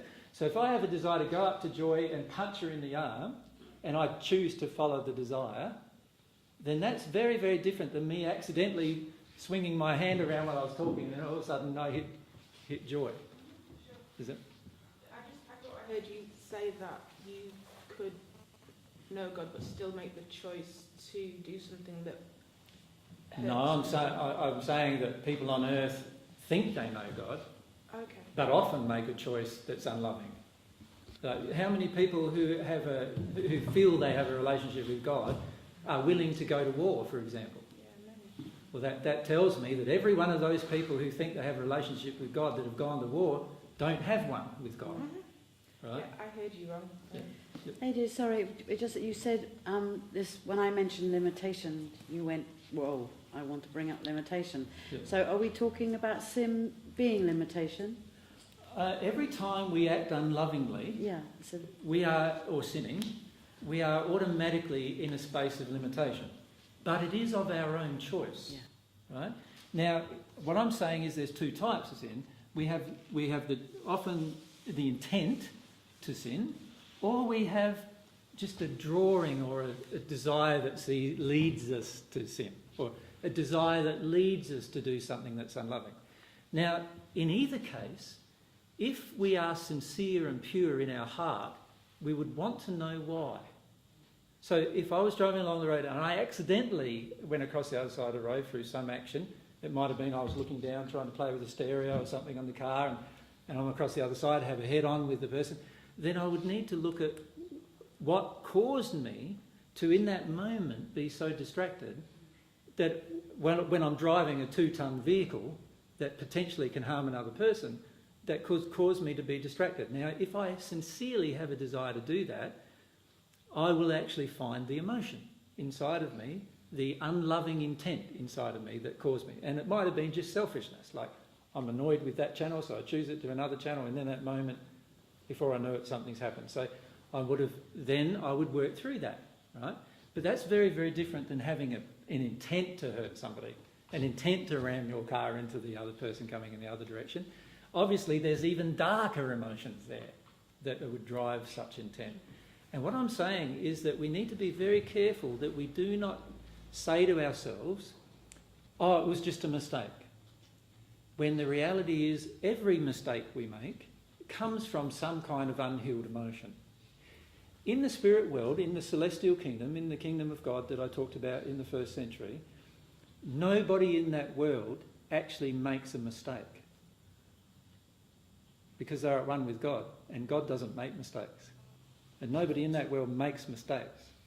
They all have their different desires that go in all different directions, but nobody actually makes a mistake that harms another person.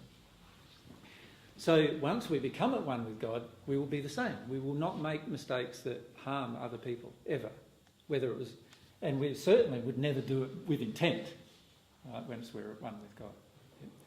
But we need to be very careful before we're in that condition. We need to be very careful that we don't justify sin. In other words, we don't say to ourselves, well, I'm not perfect. That's why that happened. See, I'd call that a justification of the unloving behaviour. And that is not a loving thing to do, to ever justify an unloving act. So we need to be very careful that we do not justify our unloving behaviour, but rather we would sincerely want to address it. Now, if we sincerely want to address it, then that is a prayer, automatically. Prayer, as soon as we sincerely have a feeling directed towards God, it's a prayer. Instantly, God responds to such prayers.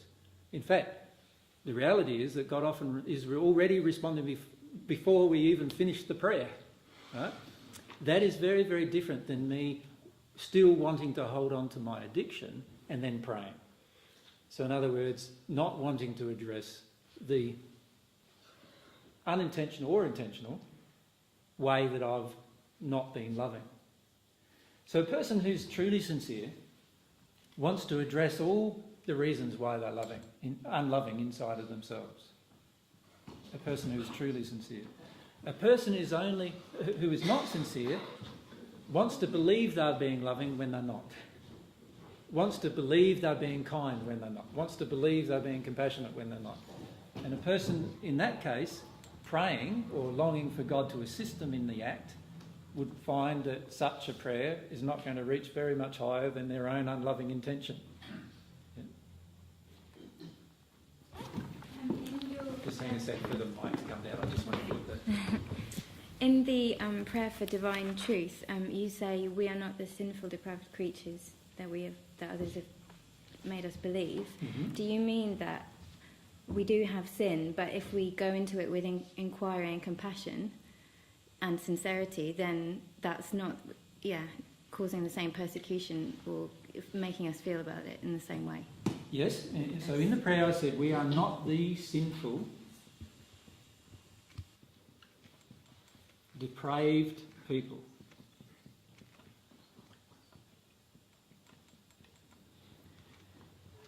The problem with what religion generally has done with my words in the first century is that they have taken my attitude towards sin, which is any time that I'm unloving, I've sinned, and then they've turned it into being something that each of us is, and we cannot change it.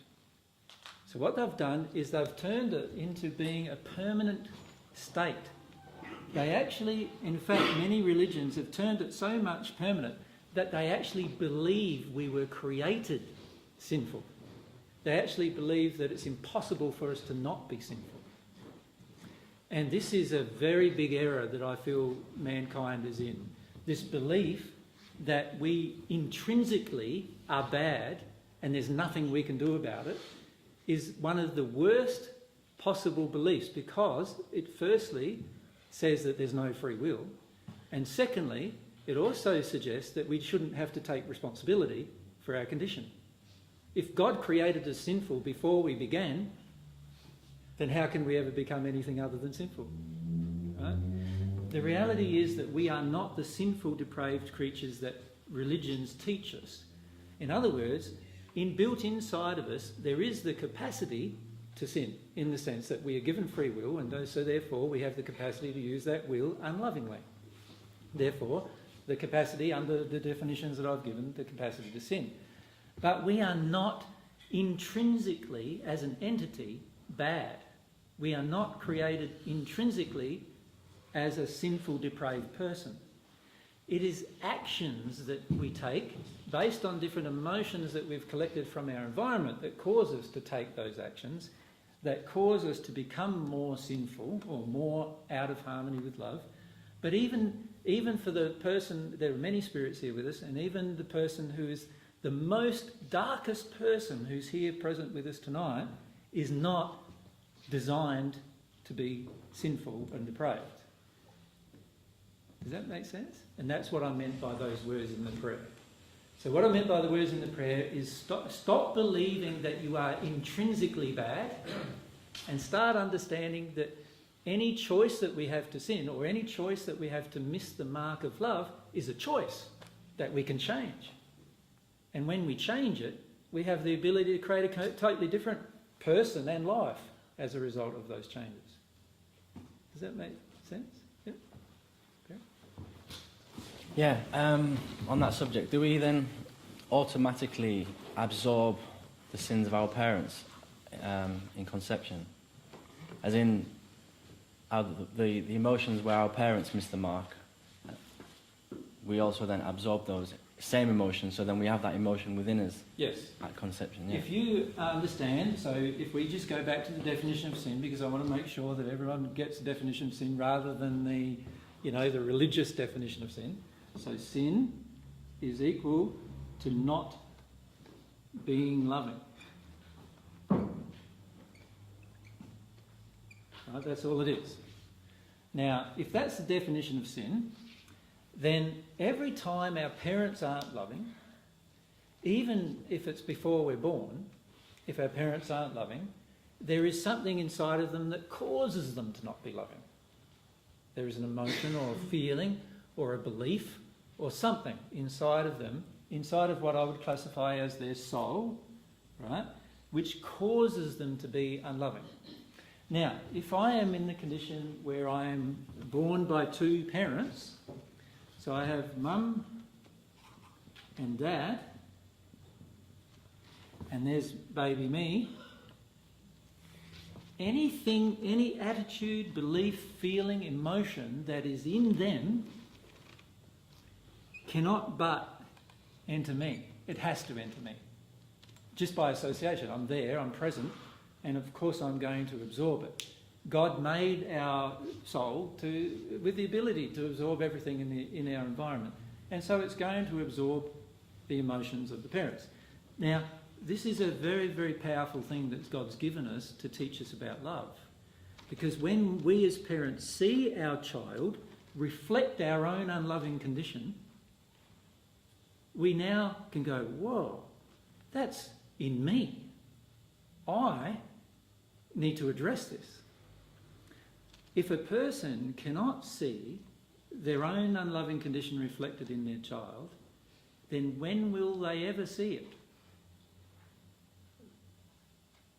Can you see it? Like, if you cannot love your own child, and your child reflects the fact that they're not purely loved in their actions, then when am I ever going to see that I'm being unloving? Our children are a beautiful, beautiful reflection, and in fact it's something that God has created as our potential is to have children so that they can reflect to us where we're being out of harmony with love. Now, in that way, every single parents who have a child automatically pass down, if they refuse to eradicate their own sin, in other words, they refuse to address the areas inside of themselves that are unloving, then they are undoubtedly going to pass those particular errors down to their child just by association. You're living in an environment where everything's unloving, you automatically have a tendency to become the same kind of person. And in that way, I said in the first century, the sins of the father gets passed down to the son to generations. Because it's getting the unloving attitudes and unloving beliefs that are in the parents, if the parents do not address them, will be passed down to the child. I have a 12-year-old that's absolutely carrying that. Yeah, that's right. And that's the beauty of having children, is that they can reflect at us what's going on for us. And the beauty of the child in that regard is that they're actually showing us where we're not yet harmonious with love. See, God has put into place a lot of systems to assist us. So God doesn't just sort of leave us all hanging. See, there's a belief on earth that God does, but the reality is God doesn't leave us all hanging. In fact, the guardian and the guide are two proofs that God does not leave us hanging. God gives us assistance and direction to become more loving.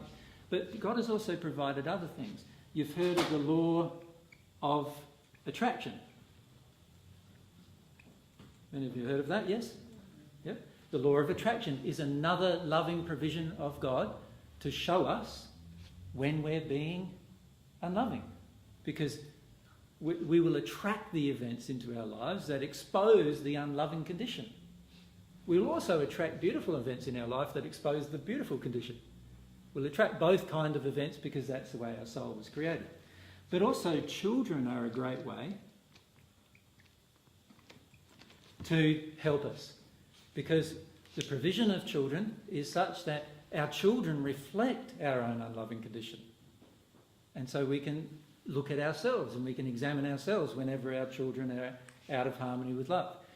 By the way, there are so many other things that were created as well. There's pets that we finish up having, animals that we finish up having as close to us. They also reflect our own unloving condition. There are so many things that God has created to give us assistance, to show us when we're actually not in harmony with love. Now, God's not trying to say, you've got to be in harmony with love, otherwise I'm going to punish you and all those kind of things. No, in the first century I said to people, look, God doesn't withhold the rain from you, and God doesn't withhold food from you. God doesn't withhold any of these beautiful things from you, and God doesn't even withhold it from the most wicked of persons. However, God is always trying to give us help to become more loving. He's trying to give the wicked person as much help as he's trying to give the person who's less wicked. He wants to help all of us to become more loving. And even God tries to help us become more loving even if we don't want God. So in other words, God's trying to help us become more loving on the planet even if we choose to not have a relationship with God. Does that make sense? So it's a beautiful system that God's created in order to help us. But mankind is very intent a lot of the times in going the opposite direction, away from love, away from humility, away from owning their own feelings and emotions. And as a result of that, mankind finishes up creating a lot of suffering, which many of us have personally experienced. Yeah? I'm not sure, I'm talking about the guardians and the guides. I'm not sure if do you mean that it is an influence that is both conscious and unconscious to the person? Yes. Both conscious and unconscious. Yes, well, okay. let me describe how they assist. If we, as a person on earth, have the ability of, that we acknowledge within ourselves, we have the ability of, say, mediumship or communication with the spirit world, then our guides, whoever our guide is, will be able to communicate more directly with us things that they wish to communicate. But they communicate using a number of methods. The strongest form of communication that we actually have is actually non-verbal, non-language. The strongest method of communication that we have, even on the planet, is always to do with our feelings, our emotions. So you can tell who's angry even if they're of a different language, yes? Someone's raving on it, like we were in Greece and, and there were some riots there while we were there.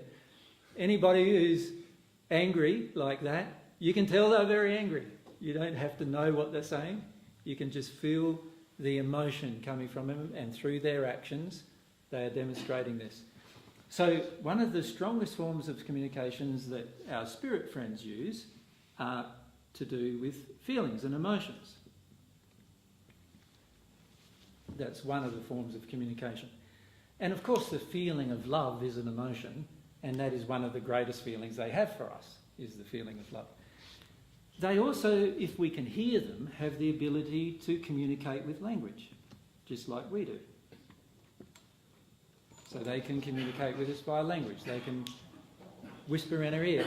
And the way they do that is they actually drop thoughts into our brain that come from outside of our own construct, that come from outside of our own reasoning. And most of us have this happening almost moment by moment during the day without us realising it. These are the kind of thoughts that all of a sudden you'd be driving along the car, let's say, and all of a sudden you say, I need to go and see such and such. Right? And where did that thought come from? Well, sometimes it comes from your own desire, but a lot of times it comes from a reminder from your guide that there's something that they feel that you'd benefit from this interaction with so-and-so or such and such person, that they would feel would help you with become more loving or help you expose some unloving behaviour. And they will often do this, where all of a sudden you feel motivated to go in a completely different direction that you were headed in. And that is emotional, but it's also language in that they can communicate with our mind through the thought process and drop thoughts into our mind and make suggestions. Now, of course, because they're our guardians and our guides, their thoughts and suggestions are always loving in their nature. Right? Now, other spirits can drop thoughts as well, but many of their thoughts will be unloving in their nature. Yeah. Yep. I thought it in relation to the free will, because I thought that a person that chooses to do evil or to harm other people, I'm not sure if this person will have ears to hear or hearts to receive the influence from the guardians and the guides. You're dead right. And so what often these guides and guardians try to do, if a person's in a darker or more evil condition, they try to influence other people around the person to give them some kind of feedback about their condition and to assist them using those methods. Yep. So there might be something like, for example, the man who's a murderer gets placed in jail and he might be drawn to read a certain book. And in reading that book, he realises what he's done and comes to recognise some things and therefore grows and all changes. And often it's the guide or guardian who's influenced that entire process to draw them into a higher state of love. So the guide or guardian has a lot of potential ways of being able to assist a person on earth besides a direct communication with the person themselves. Yeah. And it's a very powerful form of assistance, actually, because there are times when other people around us are more in tune with them than we ourselves are. And so then they have the ability, through this act of love, they have the ability. And as long as the person who they're communicating with is open and is exercising their free will to be open to that communication, then the guide is able, with the constraint of the law, to place the thought into the mind of the person. Yeah. So it just depends on the openness of the person. The guide also has... so there's emotions, which are sort of, you can think of as non-verbal communication to the guide's charge, or language, which are like thoughts being dropped into the mind of the charge. But they also have the ability at times to actually speak words based on our openness, where we actually hear them in our ears, right? And some people have noticed this in particular when, their life is under threat and all of a sudden they hear a voice to get out of here, and they get out of there and something goes past them and they just missed an accident, for example. And this is at times, based on the emotions that cause us to be open ourselves, our guides have the ability to actually say something to us that we actually audibly hear through our ear. There has also been times, historically, when guides in particular have appeared to people. Appearances. When they appear, they are under certain constraints, but they often appear to people in order to guide them through very, very dark times. And I would say pretty much almost everybody here in this room has actually met a spirit without knowing. You've just thought them to be a person who's materialised. They have a body, they've materialised a physical form that looks like the same as our body, and their particular role was to just help you get back on track with something, with an emotion or a feeling that you have generally. So they can actually appear to people. Oftentimes, though, it's completely without the person being aware, and therefore influence the person through a dialogue in an appeared state, in a physical state. So the guides have been given lots of scope to actually assist us through these processes. And the problem we have on earth is that we often don't believe what's happening, or we often have different emotional impediments to accepting the different forms of guidance. And so sometimes you'll be driving along and a thought gets dropped in your mind and you say, you've heard about that, and you just keep going, you know. And that is now using your will, right, against what the guide has just given you. And the guide just goes, no worries, you know, there'd be another opportunity maybe to drop something in the mind a bit later on and so forth. Yeah. I was told recently that in my healing work I was channeling information. How do I know where that's coming from, and which is, you know, the loving information, particularly for other people? I don't want to obviously give people unloving information. Of course. Now, almost every person that does healing work, even doctors who are in hospitals, are being heavily guided by spirits who are helping them make these choices and decisions. This is how sometimes doctors, they have literally sometimes hundreds of different possibilities for a certain ailment to be one type of thing, and yet they have a habit very frequently of discovering exactly the right thing that the problem is.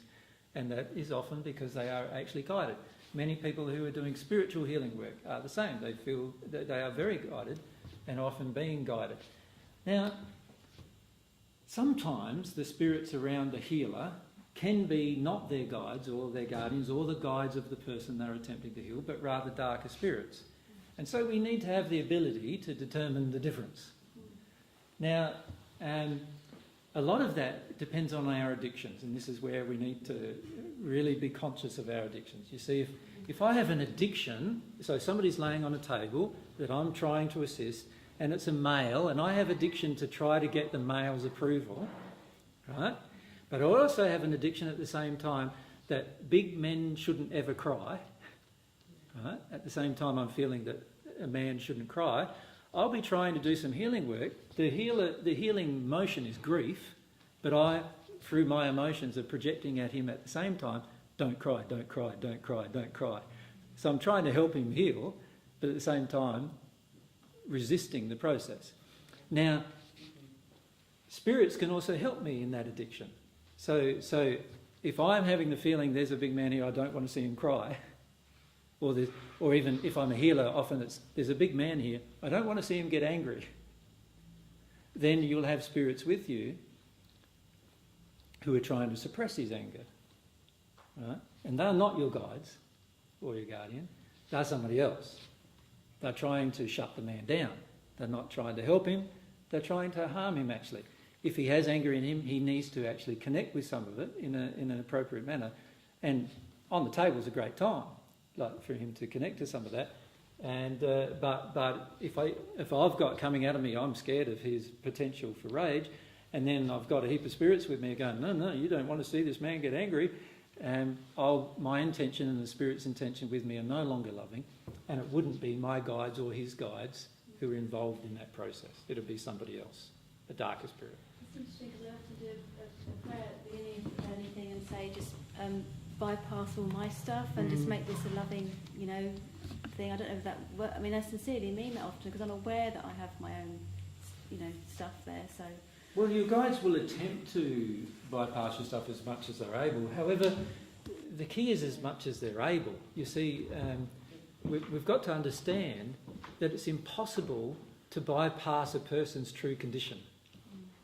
And then we might be able to temporarily do so for a short period of time, but in the long run, a person's true condition will be exposed. So if I am a healer and I'm trying to heal people, and every day I pray, you know, I realise I've got stuff and I don't want to influence the person, and then during that day I don't deal with any of my stuff, and the next day I pray, I realise I've got stuff, I don't want to harm the person, and during the day I don't deal with any of my stuff, and then the next day it's the same, and the next day it's the same, and so forth, then am I really intending to deal with the stuff that I've got? Aren't I really just intending now to skip over it all every day, hoping that my guides will also skip over it? You see, this is where it gets down to pure intention again. So it's refined to have a pure intention to not harm the person because you know that you have different emotional feelings that are unloving, and it's great to ask God to you know, for the protection and help your guides to protect the person from those unloving experiences. But for you to do that every day for 25 years without actually addressing any of those unloving things within yourself. That's not sincere. No, well, I'm not doing my healing work at the moment on purpose. No, I'm because just of what pointing learning out from you. some- No, but I'm saying that I'm listening, since I've been listening to you, I've been thinking about what is my healing work, and What do you trying- desire to do? What's my, I don't Yeah. really, at the moment I'm in a space of not knowing what my next thing is to do anyway, so that's okay. So the only thing I would say is that if I am sincere about my errors, I won't pray every day for somebody to skip over my errors. If I'm sincere about them, I'll be praying, in fact, today I want to deal with some of these errors. Right? That's what I'd be actually longing for.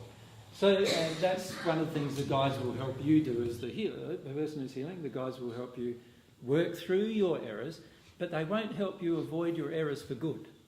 So that they might help you in one particular healing or a few healings with people to skip over certain things, but in the sense that for the person's benefit, but they're not going to want to do that for very long if they are sincere guides, which all of them generally are.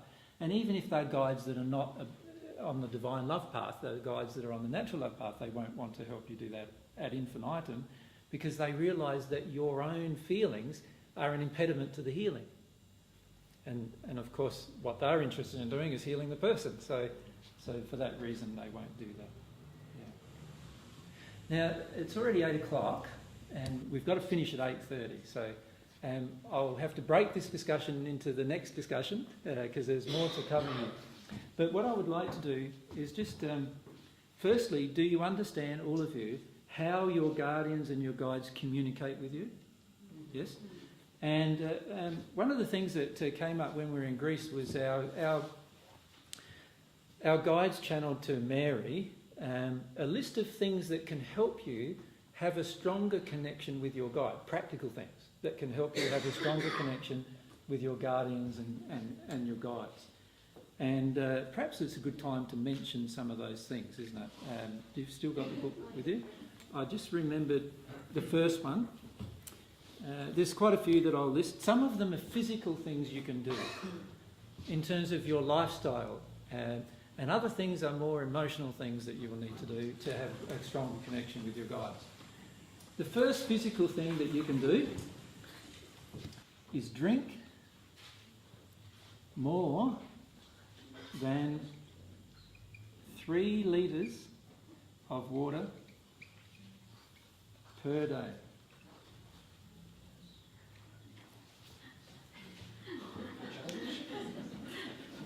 That's a challenge for some. I normally drink around 5 litres of water a day myself, and I was told by my spirit friends at times that I'm not drinking enough. Right? The reason why water is very important is because there are many reasons that were given in Greece, and if you want to hear that recording, it should be available on the website soon. The reason why water is essential is that water, because we are made of mostly water, spirit bodies of the spirits with us are made mostly of water as well. And in fact, all emotion is more easily transmitted through water. And in fact, sound, if you think about it, is more easily transmitted through water as well. These are all physical facts. Now, most of you know of the studies that were done where a person loved the water and the water structure changed. Yes? Can you see if the water wasn't present at all, then how would it have changed? It wouldn't have changed at all. It's the water that allows for change often to occur. So drinking water is a very, very important part of your connection with God and your connection with your guides, actually. It's also a very important part of your connection with yourself, because the majority of yourself is already water. And when you think about it, around 70% of your daily intake should be water.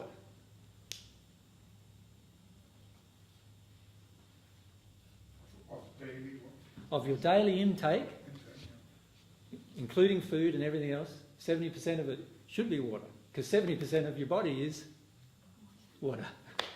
So how are you going to sustain this? Now, most of us are in a severely dehydrated state at most times. And that causes our guide and our guardians difficulty communicating with us. Yes? Yeah. The question is, are we talking about coffees and teas? Definitely not. And the way your body responds to water that has something in it is very, very different to the way your body responds to water itself. And your body actually treats coffees and teas, particularly if there's things like milk or sugar in those particular beverages, it treats them as a completely different substance in the way that it processes them and the way that it actually processes them in your stomach. Water, when you drink it, almost instantly gets processed through your kidneys and your liver and into your bloodstream. Most other substances have a digestive process that they engage, which instantly stops the water from filtering. The water gets through, obviously, but not instantly. It's through a process, which is quite demanding on the body, particularly if it's coffee. It's very demanding on the body. So drinking water itself is the best thing to do. So that's number one. Now, number two would also make sense if you think about it. What do you reckon it might be? If water is important, no, let's stay on the water subject. Think about the food. Food with a lot of water in it is also going to be important. Does that make sense? So fruit and vegetables both have a lot of water in them, right? And besides being live most of the time and having a lot of other minerals in them, a diet that consists mostly of fruit and vegetables or only of fruit and vegetables is going to, and I'd include nuts, so anything vegetable at all in that, is going to have a large effect on your ability to hear your guide and guardian. All right? So it's going to be very, very powerful effect, fruit and veggies. Is there any questions about that? The fruit and veggies? No? Very? If they're cooked or raw? Sorry? Cooked or raw? Well, obviously if they're raw, they have they've been less modified and therefore have a higher amount of water in them, but also they have a higher amount generally of minerals that have not been modified through the cooking process. So it's far better if they can be raw than they are to be cooked. Yep. So a diet with that. And myself and Mary, we probably about, most of the time when we're at home, we probably about 95% raw. In other words, every day we would eat 95% of our food would be raw. And then maybe once a week we might have a cooked meal, something like that. Okay? Can you see that now almost everybody who connects to spirits finds that once you change your diet and you drink more water, you instantly have a strong connection. And in fact, many people for the very first time in their life only get a connection with their guide or guardian, on speaking terms I'm speaking, once they do those two things. Right? And many times before then they can't even connect with their guides or guardians until they do those two things. Okay. The third thing, Mary might need to prompt me. Getting connected with your body. Oh yes, that's right. Feelings. Connect with your body.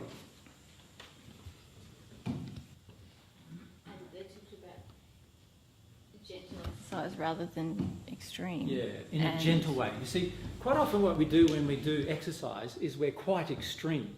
Like we put our body through a lot of stress sometimes to do exercise. Now, while that may help your heart and improve the body's general cardiovascular functioning, it often is also done for the purpose of an addiction to avoid how we really feel sometimes.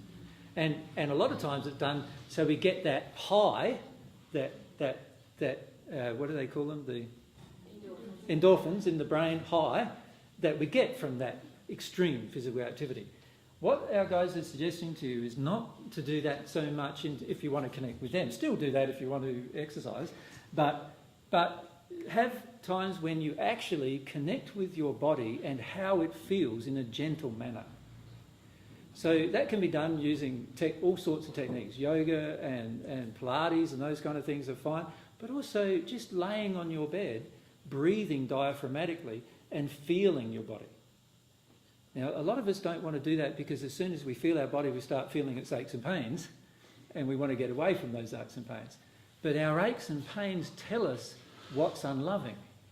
You see, once we're in a condition of pure love, we will not have any aches and pains at all. That's another reality. And yet many of us are so used to aches and pains we don't even believe that that's a possibility. And connecting with your body can help you understand what problems you have in your body and then what feelings are associated with those particular problems. The other thing that happens is when you connect with your body, your guides are able to help you in this process of discovering what's wrong with it, of actually healing it, the process of healing what's going on with your body.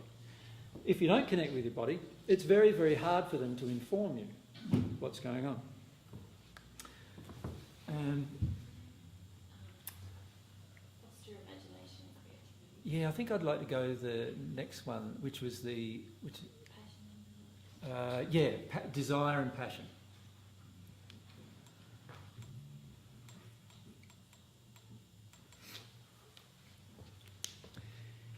If you're home, sitting on your backside, watching telly, it's very, very hard for somebody to guide you. The reason why is because you're getting a bombardment of things already, of information already from another source, and then on top of that, you're not active. You're not actually going ahead to do something. If you can connect with your passions and desires, the things you'd like to try to do in your life, the things you want to do in your life, and connect to them with passion, with a strong desire, while you're in your passion, your guides can give you thoughts here and there to bring you to certain things. Now, many of you have noticed already through your own lives that when you desire to do something really intensely, that all of a sudden it seems like people who want to help you with your desires come into your life. And have you noticed that? Like different things happen that pull different people into your life and you go, wow, how come I never met you before? Well, because you didn't engage your desire before to do that particular thing. And once you did, your guides and their guides could tee up a meeting once you actually engage the passion, you see. So this is a very important part of connecting with your guides, is to actually feel your true desires. Now, this is where you have to also be quite careful, because if you're used to abdicating your will to other people, what you're going to do is feel the desires of others rather than your own. And unfortunately, from a very young age on the planet today, we are taught to do what other people want us to do rather than what we want. So we're almost immediately involved in this process of doing what the other people want or doing what society wants rather than doing what we want. And so that brings me to the fifth point, which I'll place the top one with, and that is to feel yourself rather than focusing on others' feelings.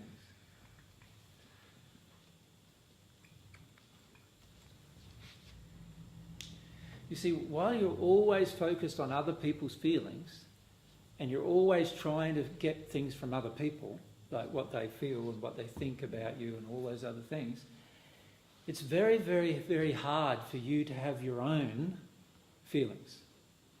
And your guides and guardian communicate with you. One of the primary ways they communicate with you is through your own feelings. So if you're so in tune with everyone else's feelings and not in tune with any of your own feelings at the same time, it's very, very hard for them to communicate with you. Very hard for them to give you, guidance and help. Yeah? I don't know if you have a 6 or a 7. There are a few more, but yeah. Okay.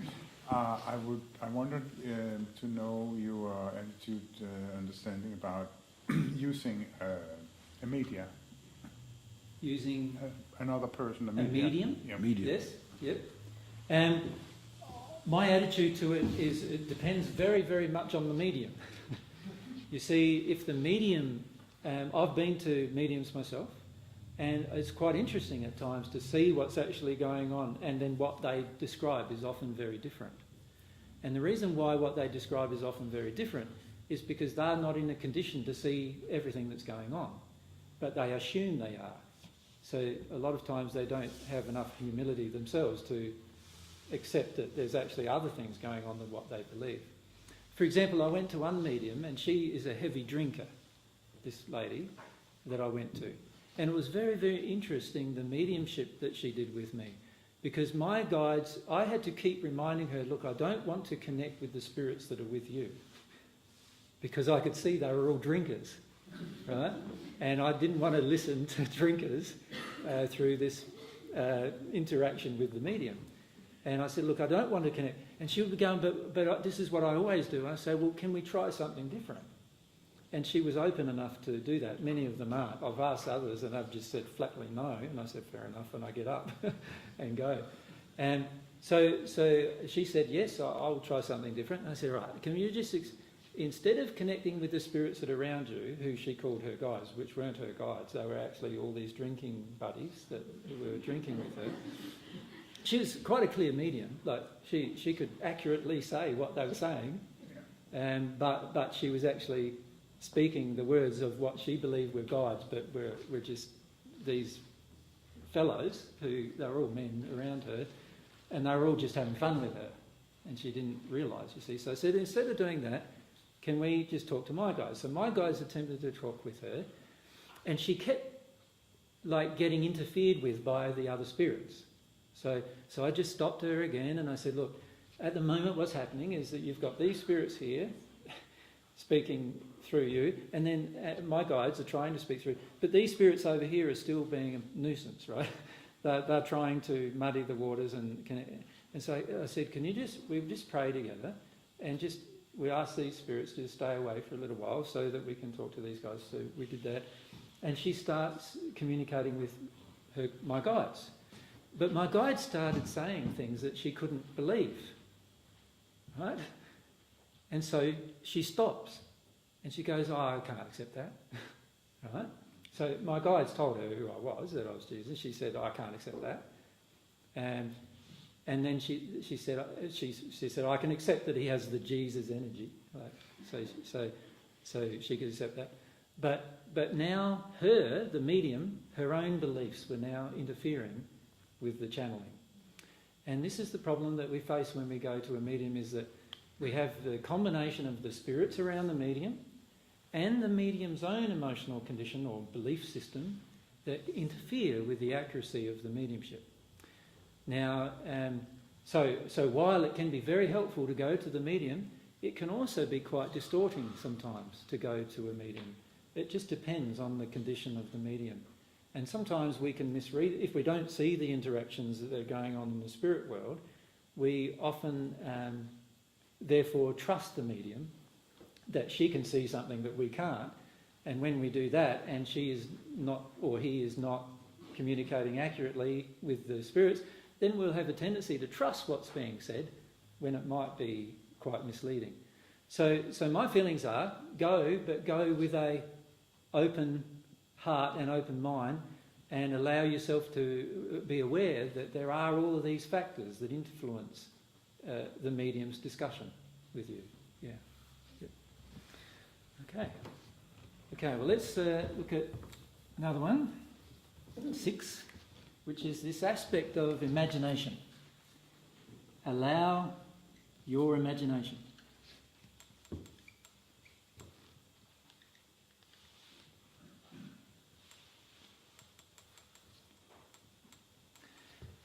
One way that most people on earth don't understand, but children understand very easily, is that guides connect to us through our imagination. What our imagination does is it allows us to see potentials that are beyond what we view as reality. Do you understand that? So what happens is that because we're brought up in society that's very physical in nature and so forth, we have a very, very limited concept of reality, what is real and what is not real. It's very tightly defined by society. What imagination allows us to do is to temporarily break the bondage of these physical limitations. And that allows us to actually conceive of things that are beyond the potential that we currently have. And that is how people like the Wright brothers, for example, discovered flight, in motorised flight. It was by having inspiration beyond what was the current conceived notion of what was reality. And this is something that all of us have the potential to do if we allow our imagination. When we allow our imagination, we receive what's called inspiration from our spirit friends, our guides and guardian in particular, but also from other spirits. We have the potential of receiving inspiration. And inspiration causes us to think of things that we are completely, and sometimes the whole world is completely unaware of at the time. And this is how new discoveries often get made, by actually people using their imagination, and then that allows spirits to connect to them and actually give them information about things that have not been previously thought of or discovered. So imagination is a very important thing to use. Now, it doesn't mean that everything you're imagining is true, but it allows you to open the potential and open your conception potential. What you are conceiving as reality is extended. And if you think about it, the only way as humanity that we can actually grow to a new condition is for all of us to have our thinking and our feelings extended, to see things differently than what we currently see them. If we continue to see them as we currently see them, we obviously are going to continue to have the same kind of life. And that's not going to be very good if you think about it, because most of the time it's not a very happy life for most people. So we need to grow by having our imagination. Sometimes when I sit and go into imagination, the thing I have confusing is about my guides and knowing who they are and stuff, and the spirits that come in that are not so good. Yep. And putting images into my mind of imagination. Yep. Trying to discern which. It is quite simple to discern, generally, because all we've got to ask is 3 primary questions. Is it loving? Does it feel or sound truthful? Yeah. And is the spirit seemingly in a humble state or not? Uh-huh. Now, if a person has humility, and this applies to the spirits as much as yourselves, if a person has humility, they will let you question them. Mm-hmm. They will let you ask further questions if you're, needing clarification. Right, A spirit who doesn't have humility will not do that. So I went to there was another medium visited well, maybe I'll relate one that my friend John visited. Right? He went to this medium. She said, I've got the Archangel Gabriel and the Archangel Michael here with me. They've got messages to tell you. And he says, well, I'd like to... and John, unbeknown to her, can see spirits and also feel them. So he goes, well, I would like to confirm their identity. Thank you. I would like to ask them some questions about their identity. The instant he said that, the spirits got into a rage and she got angry. And she said, how dare you ask them questions such as that? How dare you question me in my integrity? So instantly angry. Now, a spirit who's humble won't do that. Right? And then she said, if you're going to continue to do this, I want you out of my office. And then as he got up to walk out, because he decided to walk out straight away, she got a smudge stick. And those of you know what the general purpose in New Age philosophy is of a smudge stick is to clear out bad entities. She got a smudge stick and lit it and smudge sticked around him to get rid of John. Right? In other words, she believed that he was the bad influence. The reality is the spirits were not in a state of humility, and they were unwilling to disclose truth. They can't be the spirit she's claiming. Does that make sense? So I've got a lot of interferers and spirits that... Yep. So the key is yeah. to question them and to see. If you question them and they don't like the questioning, then you know, a person who is your guide and guardian wants to establish a connection with you that is honest, truthful and loving. Always. Yeah, I've had problems trusting who's around me. Yeah, and that's fine. And sometimes because of our, you know, understandably we do have problems trusting because sometimes there are around us quite dark entities and we need to know the difference between them. And so what I would like to do in my next conversation, my next talk with you, which will be on the 26th of this month, is I'd like to discuss with you the other types of entities that connect with us, and in particular the ones that influence us negatively without our being aware of such influence, and how we can become more aware of their influence. Does that make sense? Yeah. Yep. And I feel that would be a very important part of your own development, because I can feel in many of you here there is a very strong ability to connect with spirits, and therefore a strong ability to have conversation with them, to actually have thoughts dropped into your mind from them and so forth.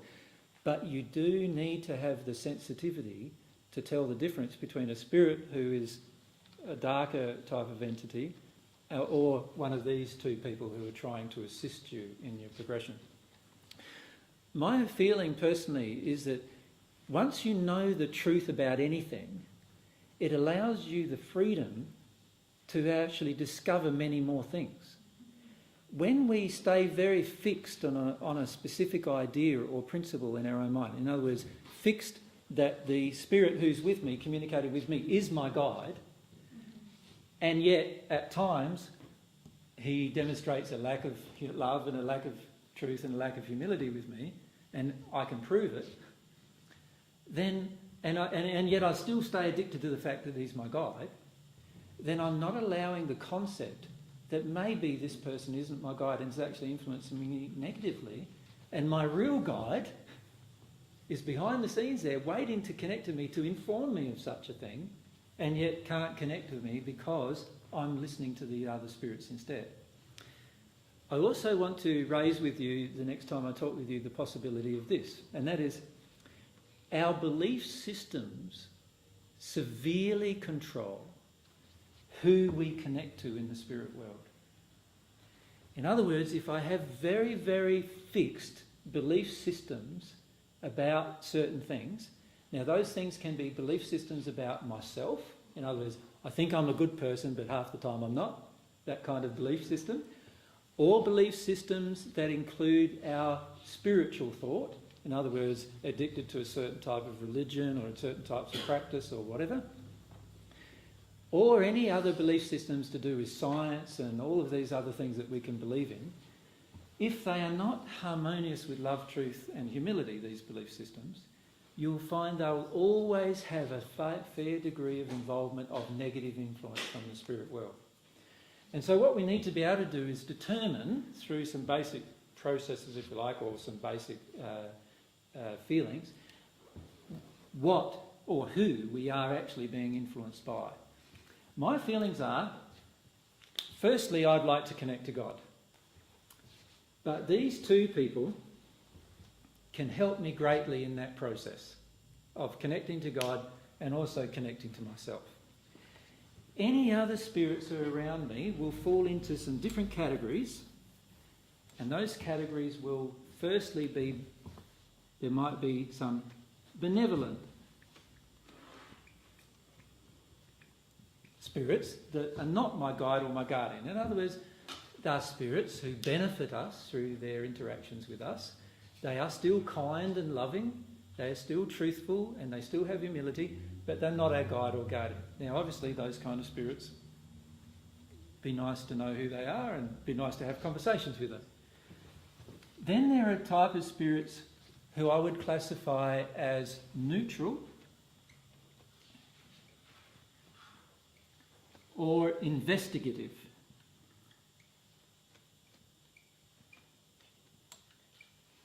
In other words, they are spirits who are neutral towards you and are just looking at your life because they want to find out something. And sometimes spirits in the spirit world come to investigate all sorts of things. And the way they do that is by observing people on earth. And they observe their life and observe the different interactions and so forth in an investigative type of role. Now, they themselves in a way are questioning, aren't they? They are looking for answers. Otherwise they wouldn't be investigative. So you can actually engage them and help them in their investigations. Right? And then the fifth group of spirits are what I would call malevolent. Is that how you spell it? Malevolent? In other words, they are purposefully there in an attempt to harm you. Right? And there are many spirits in the spirit world who have that particular attempt. And then there are a sixth group of spirits, which I would call arrogant. These spirits think they're helping you while they're harming you. They're a bit like many of your mothers who think they're helping you while they're attacking you. You understand? You know, they come in and they look at your room, untidy room, and they go, "You're always untidy." And what does that make you feel? Makes you feel, oh, again, I've disappointed my mother, which was her goal, to control you, right? And these spirits are very similar to that. So while they aren't outwardly trying to damage your life, they can still impact upon your life and damage your life. Yeah?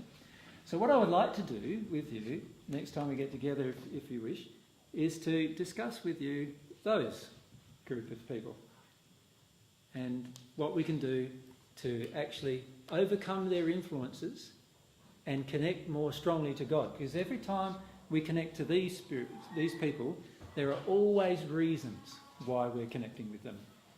And those reasons have all to do with what we introduced the topic with last fortnight ago, which is all to do with our lack of humility, a lack of truth, or a lack of love inside of ourselves. So if we can see the relationships of that, that'd be wonderful. So that's what I'd like to discuss with you next time you're here, if you want to come.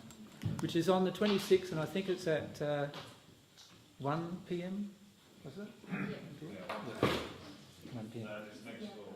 And it's next door, the next door room, not this one. And it's a bit warmer in the next door room. A bit warmer there, so it should be right. And it's during the day too, so it should be right. And it's another few weeks' time, so who knows? England might have warmed up a bit since then. That'll be good.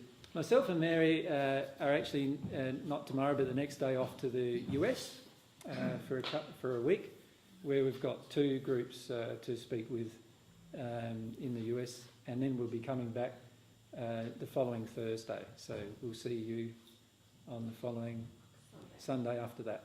Yep. Thanks for your time today, and I hope you've enjoyed the discussion today.